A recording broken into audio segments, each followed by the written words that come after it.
ਮੈਨੂੰ ਅੱਜ ਮੌਕਾ ਮਿਲਿਆ ਤੁਹਾਡੇ ਨਾਲ ਰੂਬਰੂ ਹੋਣ ਦਾ ਤੇ ਮੈਨੂੰ ਉਮੀਦ ਹੈ ਇਸ ਪ੍ਰੋਗਰਾਮ ਤੋਂ ਬਾਅਦ ਤੁਹਾਡੇ ਮਨ ਵਿੱਚ ਜਿੰਨੇ ਵੀ ਬਾਂਝਪਨ ਦੀ ਸਮੱਸਿਆ ਨੂੰ ਲੈ ਕੇ ਸਵਾਲ ਹੈ ਉਹਨਾਂ ਦਾ ਜਵਾਬ ਮਿਲੇਗਾ ਤੇ ਜਿੰਨੇ ਵੀ ਵਹਿਮ ਅਤੇ ਭਰਮ ਤੁਹਾਡੇ ਮਨ ਵਿੱਚ ਹੈ ਬਾਂਝਪਨ ਨੂੰ ਲੈ ਕੇ ਉਹ ਦੂਰ ਹੋਣਗੇ। जी बिल्कुल, तो इस नाल ही जे तुसी डॉक्टर सुमिता सोफत जी नाल लाइव गलबात भी करना चाहते हो तो साडे स्क्रीन ते नंबर तुसी देख सकते हो, उस ते कॉल कर सकते हो तो लाइव इस शो दे विच तुसी उन्हां नाल गलबात भी कर सकते हो। तो डॉक्टर साहब सब तो पहले तो मैं यही जानना चाहांगी कि अज दे टाइम दे विच बांझपन दी समस्या नूं लैके कई ट्रीटमेंट्स कई टैक्नीक्स आ गई हैं, उन्हां दी गल आपां बाद च करांगे। सब तो पहला यही गल कि बांझपन दी समस्या की है ते क्यों इन्ना लोकां नूं अजकल इन्नी ज़्यादा क्यों ये समस्या वधदी जा रही है? देखो बांझपन की समस्या है जिहड़ी वो काफ़ी वध रही है, दिनों दिन वध रही है जी। ਜਿਹੜੇ ਜਿੰਨੀ ਪਰਸੈਂਟੇਜ ਸੀ ਪਹਿਲਾਂ ਬਾਂਝਪਨ ਅੱਜ ਤੋਂ 10-15 ਸਾਲ ਪਹਿਲਾਂ ਸੀ ਆਲਮੋਸਟ ਡਬਲ ਹੋ ਗਈ ਹੈ ਜੀ। ਇਹਦੇ ਕਈ ਕਾਰਨ ਹੈ। ਇੱਕ ਤਾਂ ਜਿਹੜਾ ਕੀ ਹੈ ਤਣਾਅ ਉਹ ਦਿਨੋਂ ਦਿਨ ਵਧੀ ਜਾ ਰਿਹਾ ਹੈ, ਠੀਕ ਹੈ, ਸ਼ਹਿਰੀ ਲੋਕਾਂ ਵਿੱਚ ਤਣਾਅ ਵਧ ਰਿਹਾ ਹੈ ਤੇ ਕਿੰਨੀ ਅਡਲਟ੍ਰੇਸ਼ਨ ਆ ਗਈ ਹੈ ਚੀਜ਼ਾਂ ਵਿੱਚ, ਜਿਹੜਾ ਆਪਾਂ ਖਾਣਾ ਖਾਂਦੇ ਆ ਉਹ ਵੀ ਪਿਓਰ ਨਹੀਂ ਹੁੰਦਾ, ਠੀਕ ਹੈ। ਦੂਜੀ ਜਿਹੜੀ ਹੈ ਕਿ ਜਿਹੜੇ ਪਿੰਡ ਵਿੱਚ ਹੈ ਉਹ ਕਾਫੀ ਡਰਗ ਐਡਿਕਸ਼ਨ ਆ ਗਈ ਹੈ, ਸ਼ਰਾਬ ਆ ਗਈ ਹੈ, ਸ਼ਰਾਬ ਕਿਸੇ ਵੀ ਤਰ੍ਹਾਂ ਦਾ ਨਸ਼ਾ ਉਹ ਵਧੀ ਜਾ ਰਿਹਾ ਹੈ, ਸਾਰੇ ਇੰਡੀਆ ਵਿੱਚ ਨਸ਼ਾ ਵੱਧ ਰਿਹਾ ਹੈ ਤੇ ਜਿਵੇਂ ਉਹ ਨਾਲ ਹੀ ਨਾਲ ਤਣਾਅ ਵੀ ਵੱਧ ਰਿਹਾ ਹੈ, ਸਟ੍ਰੈਸ ਹੈ ਸੋਸਾਇਟੀ ਦਾ, ਉਹਦੇ ਕਾਰਨ ਜਿਹੜੀ ਹੈ ਬਾਂਝਪਨ ਦੀ ਸਮੱਸਿਆ ਵੱਧ ਰਹੀ ਹੈ, ਬਹੁਤ ਜ਼ਿਆਦਾ ਵੱਧ ਰਹੀ ਹੈ। ਤਾਂ ਇਸ ਦੇ ਕੀ ਸ਼ੁਰੂਆਤੀ ਸਿੰਪਟਮਸ ਹੁੰਦੇ ਨੇ ਤੇ ਕਿਵੇਂ ਪਤਾ ਚੱਲਦਾ ਹੈ ਕਿ ਜੋ ਕਪਲ ਹੈ ਵੀ ਉਹ ਬਾਂਝਪਨ ਦੀ ਸਮੱਸਿਆ ਤੋਂ ਹੀ ਪਰੇਸ਼ਾਨ ਹੈ? देखो जब भी एक विआहे होए जोड़े नूं लगभग 1 साल तो ज़्यादा हो जाए आपसी संभोग करते होए ते उन्होंने संतान सुख की प्राप्ति नहीं होए, ठीक है, उन्होंने डॉक्टरी सलाह ते मशवरा लेना चाहिए। मतलब वो 1 साल तो ट्राई कर रहे हैं कि उन्होंने बच्चा हो जाए पर बच्चा नहीं हो रहा तो उन्होंने एक डॉक्टरी सलाह जरूर ले लेनी चाहिए है। पर कई केसेस इहो ਜਿਹੇ है कि उन्होंने साल पर नहीं वेट करनी चाहिए, उन्होंने छेती मिल लेना चाहिए। जिवें कि एक कपल है उन्होंने शादी जिहड़ी है बहुत लेट एज ते हुई है, जिवें 40 ईयर्स 38 39 40 ईयर्स हो गए दी एज विच मैरिज हुई है या किसी दी सैकेंड मैरिज है या जिहड़ी लेडी है उन्होंने किसी भी तरह की माहवारी की समस्या है, माहवारी सिर्फ दवाई नाल आंदी है ते कदी भी नहीं आंदी या कोई भी होर समस्या है ते उन्होंने पहला सलाह ले लेनी चाहिए है, फिर उन्होंने साल भर नहीं वेट करना चाहिए। जी जिवें कि तुसीं कहा कि उन्होंने सलाह ले लेनी चाहिए उस कपल नूं, इत्थे भी गल बड़ी गौर करन वाली होएगी कि उस कपल नूं सीधा कि एक जनरल डॉक्टर कोल जाना चाहिए कि या फिर पहला शुरुआत विच ही किसी बांझपन दे एक्सपर्ट डॉक्टर कोल जाना चाहिए? देखो एक्सपर्ट ਦਾ ਤਾਂ ਆਪਣਾ ਓਪੀਨੀਅਨ ਮੈਟਰ ਕਰਦਾ ਹੀ ਕਰਦਾ ਹੈ, ਠੀਕ ਹੈ। ਜਦ ਵੀ ਉਹਨੂੰ ਇੱਕ ਸਮੱਸਿਆ ਆਈ ਹੈ ਉਹ ਪਹਿਲੇ ਇੱਕ ਲੋਕਲ ਗਾਇਨੋਕੋਲੋਜਿਸਟ ਦੇ ਕੋਲ ਜਾਏਗਾ, ਥੋੜੇ ਡਾਇਗਨੋਸਿਸ ਬਣੇਗਾ। ਜੇ ਬਹੁਤ ਜ਼ਿਆਦਾ ਪ੍ਰੋਬਲਮ ਆ ਜਾਂਦੀ ਹੈ ਤੇ ਡੈਫੀਨੇਟਲੀ ਉਹਨੂੰ ਵੇਟ ਨਹੀਂ ਕਰਨੀ ਚਾਹੀਦੀ, ਉਹਨੂੰ ਇੱਕ ਐਕਸਪਰਟ ਡਾਕਟਰ ਦੀ ਰਾਏ ਜ਼ਰੂਰ ਲੈ ਲੈਣੀ ਚਾਹੀਦੀ ਹੈ, ਠੀਕ ਹੈ, ਜਿਹੜਾ ਕਿ ਬਾਂਝਪਨ ਦੇ ਫੀਲਡ ਵਿੱਚ ਮਾਹਿਰ ਹੈ ਉਹਦੀ ਰਾਏ ਜ਼ਰੂਰ ਲੈ ਲੈਣੀ ਚਾਹੀਦੀ ਹੈ। जी तो कुछ क्या ऐसे भी टेस्ट ने या जो कपल अपने तौर पे ही टेस्ट करवा के देखे या उन्होंने इस चीज़ से पता लग जाए, क्योंकि ज़्यादातर की होंगे कपल्स विच बहुत हिचक रहिंदी है या फैमिली बैकग्राउंड्स करके आप कह लो कि खुल के इस समस्या बारे गल नहीं की जाती, आपस विच भी या डॉक्टर तक भी बहुत टाइम लग जाता पहुँचते हुए कपल नूं ते उही उस सोच नूं मतलब इस परेशानी यही समस्या है या नहीं, इसका कोई शुरुआती टेस्ट होवे जिस तो कपल पहला ही ये समझ सके कि वाकई। देखो सब तो पहला मैं सलाह देना चाहूँगी कि मतलब जो भी बांझपन जिस जोड़े नूं संतान नहीं हो रही उन्होंने हसबैंड वाइफ दोनों नूं चेकअप कराना चाहिए जी, क्योंकि देखो समस्या हसबैंड विच भी हो सकती है वाइफ विच भी हो सकती है। बहुत गलत धारणा होंदी है कि पहले सिर्फ वाइफ दे ही टेस्ट कराई जाओ, मतलब साल 2 साल सिर्फ वाइफ दे ही टेस्ट हो जाएंगे, वो सारे नॉर्मल आ रहे हैं पर फिर भी बच्चा नहीं हो रहा है, उस तो बाद आदमी का चेकअप होएगा। दोनों हसबैंड वाइफ नूं एज अ कपल जरूर पहला ही चेकअप करा लेना चाहिए जी। जेड़े भी टेस्ट है वो डॉक्टर ही रिकमेंड करेगा कि केड़े टेस्ट करने चाहिए है, जिवें बेसिक जेड़े टेस्ट है कि एक हसबैंड का रूटीन सीमन एनालिसिस मतलब एक वीरज दी जांच जे वो चंगी लैबोरेटरी तो कराई जाएगी तो बहुत इन्फॉर्मेशन मिल जाती है, सानू पता लग जाता है कि आदमी जड़ा है उहदे विच कोई प्रॉब्लम समस्या है कि नहीं है। फिर सीमन दे अगे टेस्ट आंदे हैं जिन्होंने आपां स्पर्म फंक्शन मतलब कोई प्रॉब्लम आ गई, मान लो थोड़े बहुत काउंट घट हो गया या कुछ होर हो गया तो उन्होंने इंज ही दवाई नहीं ले लेनी चाहिए ओवर द काउंटर जाके कि मेरा काउंट घट है चलो मैं आ दवाई भी खा ला आ भी खा ला, क्योंकि जेड़ी ਸ਼ੁਕਰਾਣੂਆਂ ਦੀ ਸਮੱਸਿਆ ਹੈ ਉਹ ਸਾਰੀ ਹਾਰਮੋਨ ਰਿਲੇਟਡ ਹੈ ਤੇ ਕੋਈ ਵੀ ਉਹ ਦਵਾਈ ਜਿਹੜੇ ਹੈ ਉਲਟਾ ਅਸਰ ਵੀ ਕਰ ਸਕਦੀ ਹੈ। ਇਸ ਕਰਕੇ ਵੱਡੀ ਜਾਂਚ ਕਰਾਣੀ ਚਾਹੀਦੀ ਹੈ, ਸਪਰਮ ਫੰਕਸ਼ਨ ਟੈਸਟ ਹੋਣੇ ਚਾਹੀਦੇ ਆ, ਹਾਰਮੋਨ ਐਸੇਸ ਹੋਣੇ ਚਾਹੀਦੇ ਆ, ਗੋਲੀਆਂ ਦੀ ਸਕੈਨਿੰਗ ਹੋਣੀ ਚਾਹੀਦੀ ਹੈ। ਉਸ ਤੋਂ ਬਾਅਦ ਡਾਕਟਰ ਐਡਵਾਈਸ ਕਰੇਗਾ ਕਿ ਦਵਾਈ ਲੈਣੀ ਚਾਹੀਦੀ ਹੈ ਕਿ ਸਿੱਧਾ ਟ੍ਰੀਟਮੈਂਟ ਕਰਾਉਣਾ ਚਾਹੀਦਾ ਹੈ। ਮਤਲਬ ਇਹ ਬਹੁਤ ਗਲਤ ਚੀਜ਼ ਹੈ ਕਿ ਲੋਕੀ ਓਵਰ ਦਾ ਕਾਊਂਟਰ ਜਾ ਕੇ ਪਿਲਸ ਲੈ ਲੈਂਦੇ ਆ, ਫਿਰ ਉਹਦੇ ਨਾਲ ਲਿਵਰ ਨੂੰ ਇੰਨਾ ਇਫੈਕਟ ਹੋ ਜਾਂਦਾ ਹੈ, ਲਿਵਰ ਡੈਮੇਜ ਹੋ ਸਕਦਾ ਹੈ, ਮਤਲਬ ਹਾਰਮੋਨਸ ਲੈ ਲੈਂਦੇ ਆ। ਉਹਨਾਂ ਨੂੰ ਕੀ ਪਤਾ ਕਿ ਕਿਹੜਾ ਹਾਰਮੋਨ ਵਧਿਆ ਹੋਇਆ ਹੈ ਕਿ ਕਿਹੜਾ ਜ਼ਿਆਦਾ ਹੈ, ਘਟਿਆ ਹੋਇਆ ਹੈ, ਠੀਕ ਹੈ ਨਾ। ਉਹ ਇੱਕ ਹਾਰਮੋਨ ਜਿਹੜਾ ਵਧਿਆ ਹੋਇਆ ਉਹੀ ਦਵਾਈ ਲਈ ਜਾਣਗੇ ਤਾਂ ਫਿਰ ਉਹ ਅਸਰ ਨਹੀਂ ਨਾ ਕਰੇਗੀ, ਉਹ ਤਾਂ ਨੁਕਸਾਨ ਹੀ ਕਰੇਗੀ। ਇਵੇਂ ਲੇਡੀਜ਼ ਵਿੱਚ ਜਿਹੜੇ ਇੱਕ ਸਿੰਪਲ ਇੱਕ ਸਕੈਨਿੰਗ ਹੈ ਉਹਦੇ ਨਾਲ ਕਾਫੀ ਕੁਝ ਪਤਾ ਲੱਗ ਜਾਏਗਾ, ਬੱਚੇਦਾਨੀ ਦੇ ਸਾਰਾ ਪਤਾ ਲੱਗ ਜਾਏਗਾ, ਅੰਡੇਦਾਨੀਆਂ ਦਾ ਪਤਾ ਲੱਗ ਜਾਏਗਾ, ਫਿਰ ਹਾਰਮੋਨ ਐਸੇਸ ਆ ਜਾਂਦੇ ਆ, ਫਿਰ ਅੱਗੇ ਜਾ ਕੇ ਟਿਊਬਾਂ ਦੇ ਜਾਂਚ ਆ ਜਾਂਦੀ ਹੈ। ਤੇ ਮਤਲਬ ਆ ਸਾਰੇ ਟੈਸਟ ਜਿਹੜੇ ਆ ਐਕਸਪਰਟ ਡਾਕਟਰ ਰਿਕਮੈਂਡ ਕਰੇਗਾ। ਜੀ ਬਿਲਕੁਲ ਬਿਲਕੁਲ, ਜਿਵੇਂ ਕਿ ਡਾਕਟਰ ਸੁਮਿਤਾ ਸੋਫਤ ਜੀ ਨੇ ਕਿਹਾ ਕਿ ਜਦੋਂ ਹੀ ਤੁਹਾਨੂੰ ਲੱਗਦਾ ਹੈ ਕਿ ਕਪਲ ਦੇ ਵਿੱਚ ਕੋਈ ਇਹੋ ਜਿਹੀ ਪਰੇਸ਼ਾਨੀ ਆ ਗਈ ਹੈ, ਇਹੋ ਜਿਹੀ ਸਮੱਸਿਆ ਸ਼ੁਰੂਆਤ ਹੋ ਗਈ ਹੈ, ਤਾਂ ਸ਼ੁਰੂਆਤ ਵਿੱਚ ਹੀ ਸਾਨੂੰ ਐਕਸਪਰਟ ਡਾਕਟਰ ਨਾਲ ਹੀ ਕੰਸਲਟ ਕਰਨਾ ਚਾਹੀਦਾ ਤਾਂ ਕਿ ਅਸੀਂ ਸਹੀ ਰਾਹ ਤੇ ਚੱਲ ਕੇ ਸਹੀ ਟੈਸਟ ਕਰਵਾਈਏ ਤੇ ਸਹੀ ਇਲਾਜ ਵੱਲ ਵਧੀਏ ਤੇ ਜਲਦੀ ਹੀ ਬੱਚੇ ਦਾ ਸੁੱਖ ਹੈ, ਬੱਚੇ ਦੀ ਖੁਸ਼ੀ ਪ੍ਰਾਪਤ ਕਰ ਸਕੀਏ। ਤੇ ਇਸ ਦੇ ਵਿੱਚ ਹੁਣ ਅੱਗੇ ਮੈਂ ਇਹੀ ਜਾਣਨਾ ਚਾਹਾਂਗੀ, ਸੋ ਕੁਐਸਚਨਸ ਮੇਰੇ ਤੁਹਾਡੇ ਨਾਲ ਕੰਟੀਨਿਊ ਰਹਿਣਗੇ। ਫਿਲਹਾਲ ਇੱਕ ਕਾਲਰ ਜੋ ਨੇ ਲਾਈਨ ਤੇ ਆ ਚੁੱਕੇ ਨੇ। ਹੈਲੋ ਹਾਂਜੀ, ਕੀ ਪੁੱਛਣਾ ਚਾਹੋਗੇ ਤੁਸੀਂ ਡਾਕਟਰ ਸੁਮਿਤਾ ਸੋਫਤ ਜੀ ਤੋਂ? ਮੈਡਮ ਮੈਨੂੰ ਨਾ ਪੀਸੀਓਡੀ ਹੈ ਤੇ ਮੈਨੂੰ ਬੱਚਾ ਨਹੀਂ ਹੁੰਦਾ, ਬੱਚੇਦਾਨੀ ਉੱਤੇ ਮੋਟਾ ਮਾਸ ਆ ਗਿਆ ਹੈ। ਨਹੀਂ, ਜਿਹੜੀ ਪੋਲੀਸਿਸਟਿਕ ਓਵਰੀਜ਼ ਹੈ ਤਾਂ ਅੰਡੇਦਾਨੀ ਦੀ ਸਮੱਸਿਆ ਹੈ ਨਾ ਤੁਹਾਡੇ ਦਾ, ਮਤਲਬ ਕਿ ਹਾਰਮੋਨਸ ਨਹੀਂ ਠੀਕ। ਤੁਹਾਨੂੰ ਥਾਇਰਾਇਡ ਦੀ ਪ੍ਰੋਬਲਮ ਤਾਂ ਨਹੀਂ ਹੈ? ਹਾਂਜੀ, ਥਾਇਰਾਇਡ ਦੀ ਪ੍ਰੋਬਲਮ ਹੈ। ਥਾਇਰਾਇਡ ਵੀ ਹੈ, ਤੁਹਾਡਾ ਵਜਨ ਵੀ ਵੱਧ ਰਿਹਾ ਹੈ? ਹਾਂਜੀ, ਵਜਨ ਵੱਧ ਰਿਹਾ ਮੇਰਾ। ਇਹਦਾ ਮਤਲਬ ਕਿ ਤੁਹਾਡੇ ਅੰਡੇਦਾਨੀਆਂ ਵਿੱਚ ਸਮੱਸਿਆ ਹੈ, ਤੁਹਾਡੇ ਜਿਹੜੇ ਅੰਡੇ ਆ ਉਹ ਠੀਕ ਨਹੀਂ ਬਣ ਰਹੇ। ਤੁਹਾਨੂੰ ਇਹਦਾ ਇਲਾਜ ਕਰਾਉਣਾ ਪਏਗਾ ਕਿਉਂਕਿ ਇਹ ਜਿਹੜੀ ਬਿਮਾਰੀ ਹੈ ਉਹ ਵਧੀ ਜਾਏਗੀ, ਠੀਕ ਹੈ। ਤੇ ਜਦ ਤੁਸੀਂ ਇਲਾਜ ਕਰਾਓਗੇ ਉਹਦੇ ਨਾਲ ਅੰਡਾ ਬਣੇਗਾ, ਫਿਰ ਤੁਸੀਂ ਆਪਸ ਵਿੱਚ ਇੰਟਰਕੋਰਸ ਕਰਕੇ, ਮਤਲਬ ਆਪਸ ਵਿੱਚ ਸੰਭੋਗ ਕਰਕੇ ਤੁਸੀਂ ਬੱਚਾ ਲੈ ਸਕਦੇ ਹੋ। ਤੇ ਮੈਂ ਦਰਸ਼ਕਾਂ ਨੂੰ ਕਹਿਣਾ ਚਾਹੂੰਗੀ, ਜੇ ਤੁਸੀਂ ਵੀ ਕੋਈ ਇਹੋ ਜਿਹਾ ਸਵਾਲ ਡਾਕਟਰ ਸੁਮਿਤਾ ਸੋਫਤ ਜੀ ਤੋਂ ਪੁੱਛਣਾ ਚਾਹੁੰਦੇ ਹੋ, ਸਾਡੇ ਲਾਈਵ ਸ਼ੋਅ ਦਾ ਹਿੱਸਾ ਬਣਨਾ ਚਾਹੁੰਦੇ ਹੋ, ਕਾਲ ਕਰਨਾ ਚਾਹੁੰਦੇ ਹੋ, ਤਾਂ ਮੈਂ ਤੁਹਾਨੂੰ ਨੰਬਰ ਵੀ ਦੱਸ ਦਿੰਦੀ ਹਾਂ। ਸਾਡਾ ਨੰਬਰ ਹੈ 08699000534 ਤੇ ਇਸ ਨਾਲ ਹੀ ਤੁਸੀਂ ਸਾਨੂੰ ਕਾਲ ਕਰਦੇ ਰਹੋ ਤਾਂ ਕਿ ਅਸੀਂ ਤੁਹਾਡੀ ਜੋ ਪਰੇਸ਼ਾਨੀ ਹੈ ਇਸ ਨੂੰ ਹੱਲ ਕਰਨ ਦੇ ਵਿੱਚ ਥੋੜਾ ਸਹਾਇਕ ਹੋ ਸਕੇ ਤੇ ਤੁਹਾਡੀ ਜ਼ਿੰਦਗੀ ਵਿੱਚ ਵੀ ਖੁਸ਼ੀਆਂ ਆ ਸਕਣ। ਤੇ ਆਪਾਂ ਅੱਗੇ ਗੱਲ ਕਰਦੇ ਹਾਂ, ਜਿਵੇਂ ਕਿ ਇਹਨਾਂ ਨੇ ਗੱਲ ਕੀਤੀ ਤੇ ਤੁਸੀਂ ਇਹਨਾਂ ਨੂੰ ਕਿਹਾ ਕਿ ਥਾਇਰਾਇਡ ਦੀ ਵੀ ਸਮੱਸਿਆ ਹੈ ਤੇ ਥਾਇਰਾਇਡ ਦੇ ਕਰਕੇ ਕਿੰਨਾ ਕੁ ਰੋਲ ਰਹਿੰਦਾ ਹੈ ਕਿ ਲੇਡੀ ਪ੍ਰੈਗਨੈਂਟ ਨਹੀਂ ਹੋ ਪਾਉਂਦੀ? ਦੇਖੋ, ਮੈਂ ਆਪਣੀ ਪ੍ਰੈਕਟਿਸ ਵਿੱਚ ਦੇਖਿਆ ਕਿ ਬਹੁਤ, ਮਤਲਬ ਕਿ ਥਾਇਰਾਇਡ ਦੀ ਸਮੱਸਿਆ ਬਹੁਤ ਕਾਮਨ ਹੈ ਲੇਡੀਜ਼ ਵਿੱਚ, ਠੀਕ ਹੈ। ਮਤਲਬ ਕਈ ਵਾਰ ਤਾਂ ਬਿਲਕੁਲ ਹੀ ਅਨਡਿਟੈਕਟਡ ਹੋ ਜਾਂਦੀ ਹੈ, ਲੇਡੀ ਨੂੰ ਬਾਰ-ਬਾਰ ਅਬੋਰਸ਼ਨਸ ਹੋਈ ਜਾਂਦੇ ਆ ਤਾਂ ਪਤਾ ਲੱਗਦਾ ਕਿ ਉਹਨੂੰ ਥਾਇਰਾਇਡ ਦੀ ਪ੍ਰੋਬਲਮ ਹੈ। ਤੇ ਹੈਰੀਡਿਟਰੀ ਵੀ ਹੁੰਦੀ ਹੈ, ਲਾਈਕ ਅਗਰ ਮਦਰ ਨੂੰ ਹੈ ਤੇ ਕੁੜੀਆਂ ਨੂੰ ਵੀ ਹੋਏਗੀ ਥਾਇਰਾਇਡ ਦੀ ਪ੍ਰੋਬਲਮ, ਕਿਸੇ ਨਾ ਕਿਸੇ ਸਟੇਜ ਤੇ ਆ ਕੇ ਹੋ ਸਕਦੀ ਹੈ। ਸੋ ਜੇ ਅਨਕੰਟਰੋਲਡ ਥਾਇਰਾਇਡ ਹੈ ਉਹਦੇ ਨਾਲ ਰਿਪੀਟਡ ਅਬੋਰਸ਼ਨਸ ਹੋਣਗੇ, ਠੀਕ ਹੈ। ਜੇ ਥਾਇਰਾਇਡ ਥੋੜਾ ਬਹੁਤ ਵਧਿਆ, ਇੱਕ ਵਾਰ ਥਾਇਰਾਇਡ ਕੰਟਰੋਲ ਹੋ ਗਿਆ, ਮਤਲਬ ਇੱਕ ਬੜੀ ਮੈਂ ਦੇਖਿਆ ਪੇਸ਼ੈਂਟਸ ਵਿੱਚ ਨਾ ਗਲਤ ਧਾਰਨਾ ਹੈ ਕਿ ਸਾਨੂੰ ਥਾਇਰਾਇਡ ਹੈ ਇਸ ਕਰਕੇ ਬੱਚਾ ਨਹੀਂ ਹੋ ਰਿਹਾ, ਪਰ ਜੇ ਥਾਇਰਾਇਡ ਦੀ ਬਿਮਾਰੀ ਕੰਟਰੋਲਡ ਹੈ, ਬਿਲਕੁਲ ਕੰਟਰੋਲ ਰਹੇਗੀ ਤਾਂ ਫਿਰ ਪ੍ਰੈਗਨੈਂਸੀ ਹੋਣ ਵਿੱਚ ਕੋਈ ਸਮੱਸਿਆ ਨਹੀਂ ਹੋਣੀ ਚਾਹੀਦੀ, ਪੇਸ਼ੈਂਟ ਪ੍ਰੈਗਨੈਂਟ ਹੋ ਸਕਦਾ ਹੈ, ਫਿਰ ਉਹਨੂੰ ਥਾਇਰਾਇਡ ਦੀ ਦਵਾਈ ਲੈਣੀ ਪਏਗੀ। ਜੀ ਜੀ ਜੀ। ਤੇ ਲੇਡੀਜ਼ ਵਿੱਚ ਹੋਰ ਕਿਹੜੀ ਪ੍ਰੋਬਲਮਸ ਕਰਕੇ ਜੋ ਬਾਂਝਪਨ ਦੀ ਸਮੱਸਿਆ ਰਹਿੰਦੀ ਹੈ? ਹਾਂ ਦੇਖੋ, ਮੈਂ ਪਹਿਲਾਂ ਵੀ ਦੱਸਿਆ ਸੀ ਕਿ ਸਭ ਤੋਂ ਪਹਿਲਾਂ ਅਗਰ ਆਪਾਂ ਗੱਲ ਕਰੀਏ ਤੇ ਬੱਚੇਦਾਨੀ ਦੀ ਗੱਲ ਕਰਦੇ ਆ। ਕਈਆਂ ਦੀ ਬੱਚੇਦਾਨੀ ਦੀ ਤੈਅ ਜਿਹੜੀ ਹੈ ਉਹ ਬੜੀ ਕਮਜ਼ੋਰ ਹੁੰਦੀ ਹੈ, ਉਹ ਬੱਚਾ ਹੀ ਨਹੀਂ ਫੜ ਸਕਦੀ, ਠੀਕ ਹੈ, ਉਹ ਤੈਅ ਠੀਕ ਹੀ ਨਹੀਂ ਬਣਦੀ। ਹੁਣ ਸਾਨੂੰ ਪਹਿਲਾਂ ਦੇਖਣਾ ਪਏਗਾ ਕਿ ਤੈਅ ਕਿਉਂ ਖਰਾਬ ਹੋਈ ਹੈ। ਫਿਰ ਬੱਚੇਦਾਨੀ ਵਿੱਚ ਰਸੌਲੀਆਂ ਵੀ ਹੋ ਸਕਦੀਆਂ, ਮਤਲਬ ਕਿ ਜਿਹਨੂੰ ਆਪਾਂ ਫਾਈਬਰੋਇਡਸ ਕਹਿੰਦੇ ਆ। ਜੇ ਮਾੜੀ ਮੋਟੀ ਛੋਟੀ ਰਸੌਲੀ ਹੋਏ, ਜੇ ਬੱਚੇਦਾਨੀ ਦੀ ਤੈਅ ਤੋਂ ਪੜੇ ਹੋਏ ਤਾਂ ਉਹਨੂੰ ਕੱਢਣ ਦਾ ਕੋਈ ਫਾਇਦਾ ਨਹੀਂ ਹੁੰਦਾ, ਉਹ ਇਹਦਾ ਮਤਲਬ ਕਿ ਕੋਈ ਹੋਰ ਪ੍ਰੋਬਲਮ ਵੀ ਹੋਏਗੀ।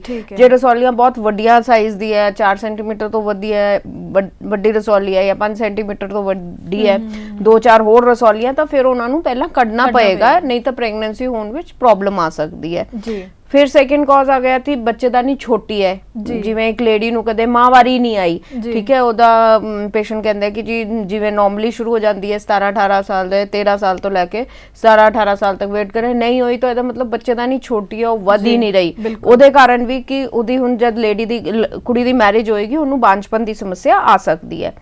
ਫਿਰ ਉਸ ਤੋਂ ਆਨੇ ਆਪਾਂ ਟਿਊਬਾਂ ਵਿੱਚ, ਠੀਕ ਹੈ, ਮਤਲਬ ਟਿਊਬਸ ਦੀ ਵੀ ਗੱਲ ਕਰਾਂਗੇ। ਫਿਲਹਾਲ ਸਾਡੇ ਇੱਕ ਕਾਲਰ ਲਾਈਨ ਤੇ ਹੋਰ ਆ ਚੁੱਕੇ ਨੇ। ਹੈਲੋ ਹੈਲੋ ਹੈਲੋ, ਹਾਂਜੀ, ਕੀ ਪੁੱਛਣਾ ਚਾਹੁੰਦੇ ਹੋ ਤੁਸੀਂ?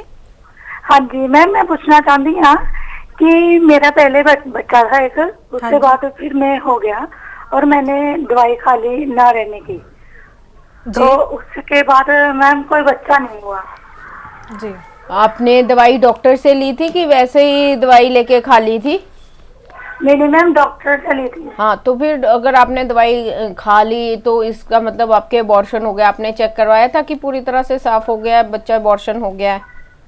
नहीं मैम, मैंने चेक तो नहीं करवाया। हाँ, अल्ट्रासाउंड कराई थी एक बार, तो उसने कहा था कि हाँ बिल्कुल ठीक है। हाँ, तो फिर इसका मतलब आप में कोई और समस्या आ गई है जी, जिसके कारण बच्चा नहीं हो रहा। प्रॉब्लम आपके हार्मोनल समस्या हो सकती है या कोई ट्यूबों की प्रॉब्लम भी हो सकती है। जी। ਉਹੀ ਗੱਲ ਜਿਵੇਂ ਕਿ ਆਪਾਂ ਗੱਲ ਕਰ ਰਹੇ ਸੀ ਕਿ ਲੇਡੀਜ਼ ਦੇ ਵੀ ਟਿਊਬਸ ਬੰਦ ਹੋਣ ਦੀ ਸਮੱਸਿਆ ਹੋ ਜਾਂਦੀ ਹੈ, ਉਸ ਬਾਰੇ ਥੋੜਾ ਪੂਰੇ ਜਾਣਕਾਰੀ ਦਿਓ। ਦੇਖੋ, ਜਿਹੜੀ ਟਿਊਬਸ ਹੈ ਉਹ ਇਨਫੈਕਸ਼ਨ ਦੇ ਕਾਰਨ ਬੰਦ ਹੋ ਸਕਦੀ ਹੈ ਜੀ। ਇਨਫੈਕਸ਼ਨ ਕਿਸੇ ਵੀ ਤਰ੍ਹਾਂ ਦੀ ਇਨਫੈਕਸ਼ਨ ਹੋ ਸਕਦੀ ਹੈ, ਨਲਾਂ ਦੀ ਟੀਬੀ ਵੀ ਹੋ ਸਕਦੀ ਹੈ। ਜੀ। ਠੀਕ ਹੈ, ਟੀਬੀ ਦੇ ਕਾਰਨ ਜਿਹੜਾ ਟਿਊਬਲ ਡੈਮੇਜ ਹੋ ਜਾਂਦਾ ਹੈ ਤੇ ਟਿਊਬ ਨਹੀਂ ਖੁੱਲ ਸਕਦੀ ਫਿਰ। ਜੀ। ਠੀਕ ਹੈ, ਹੋਰ ਵੀ ਕਿਸੇ ਮਤਲਬ ਕੋਈ ਬਾਰ-ਬਾਰ ਰਿਪੀਟਡ ਅਬੋਰਸ਼ਨਸ ਹੋ ਰਹੇ ਹੈ, ਕੋਈ ਰਿਪੀਟਡ ਮਤਲਬ ਕੋਈ ਲੇਡੀ ਨੂੰ ਵਜਾਈਨਲ ਇਨਫੈਕਸ਼ਨ ਹੈ ਜਿਹੜੀ ਅਨਕੰਟਰੋਲ ਹੋ ਗਈ, ਬਹੁਤ ਦੇਰ ਤੋਂ ਚੱਲੀ ਆ ਰਹੀ ਹੈ, ਉਹਦੇ ਨਾਲ ਵੀ ਇਨਫੈਕਸ਼ਨ ਉੱਪਰ ਜਾ ਕੇ ਟਿਊਬਾਂ ਨੂੰ ਡੈਮੇਜ ਕਰ ਸਕਦੀ ਹੈ। ਜੀ। ਜਾਂ ਫਿਰ ਤੀਜਾ ਜਿਹੜਾ ਕਾਰਨ ਹੈ ਉਹ ਹੈ ਐਂਡੋਮੈਟ੍ਰੀਓਸਿਸ, ਜਿਹਦੇ ਵਿੱਚ ਟਿਊਬਸ ਬਿਲਕੁਲ ਡੈਮੇਜ ਹੋ ਜਾਂਦੀ ਹੈ, ਜਿਹਨੂੰ ਆਪਾਂ ਫਰੋਜ਼ਨ ਪੈਲਵਿਸ ਵੀ ਕਹਿੰਦੇ ਆ। ਤੇ ਟਿਊਬਾਂ ਬੰਦ ਹੋ ਜਾਣ ਤੇ ਫਿਰ ਪ੍ਰੈਗਨੈਂਸੀ ਨਹੀਂ ਹੋਏਗੀ, ਕਿਉਂਕਿ ਅੰਡੇ ਤੇ ਸ਼ੁਕਰਾਣੂ ਦਾ ਮਿਲਨ ਜਿਹੜਾ ਹੈ ਉਹ ਟਿਊਬ ਵਿੱਚ ਹੀ ਹੁੰਦਾ ਹੈ, ਤੇ ਇੱਕ ਵਾਰ ਟਿਊਬ ਬੰਦ ਹੋ ਗਈ ਤਾਂ ਫਿਰ ਪ੍ਰੈਗਨੈਂਸੀ ਨਹੀਂ ਹੋਏਗੀ। ਜੀ। ਤੀਜਾ ਮੋਸਟ ਇੰਪੋਰਟੈਂਟ ਹੈ ਕਿ ਅੰਡੇਦਾਨੀਆਂ ठीक होनिया, नॉर्मल होनिया, क्योंकि जब तक अंडेदानियां ठीक नहीं होंगी अंडा नहीं बनेगा।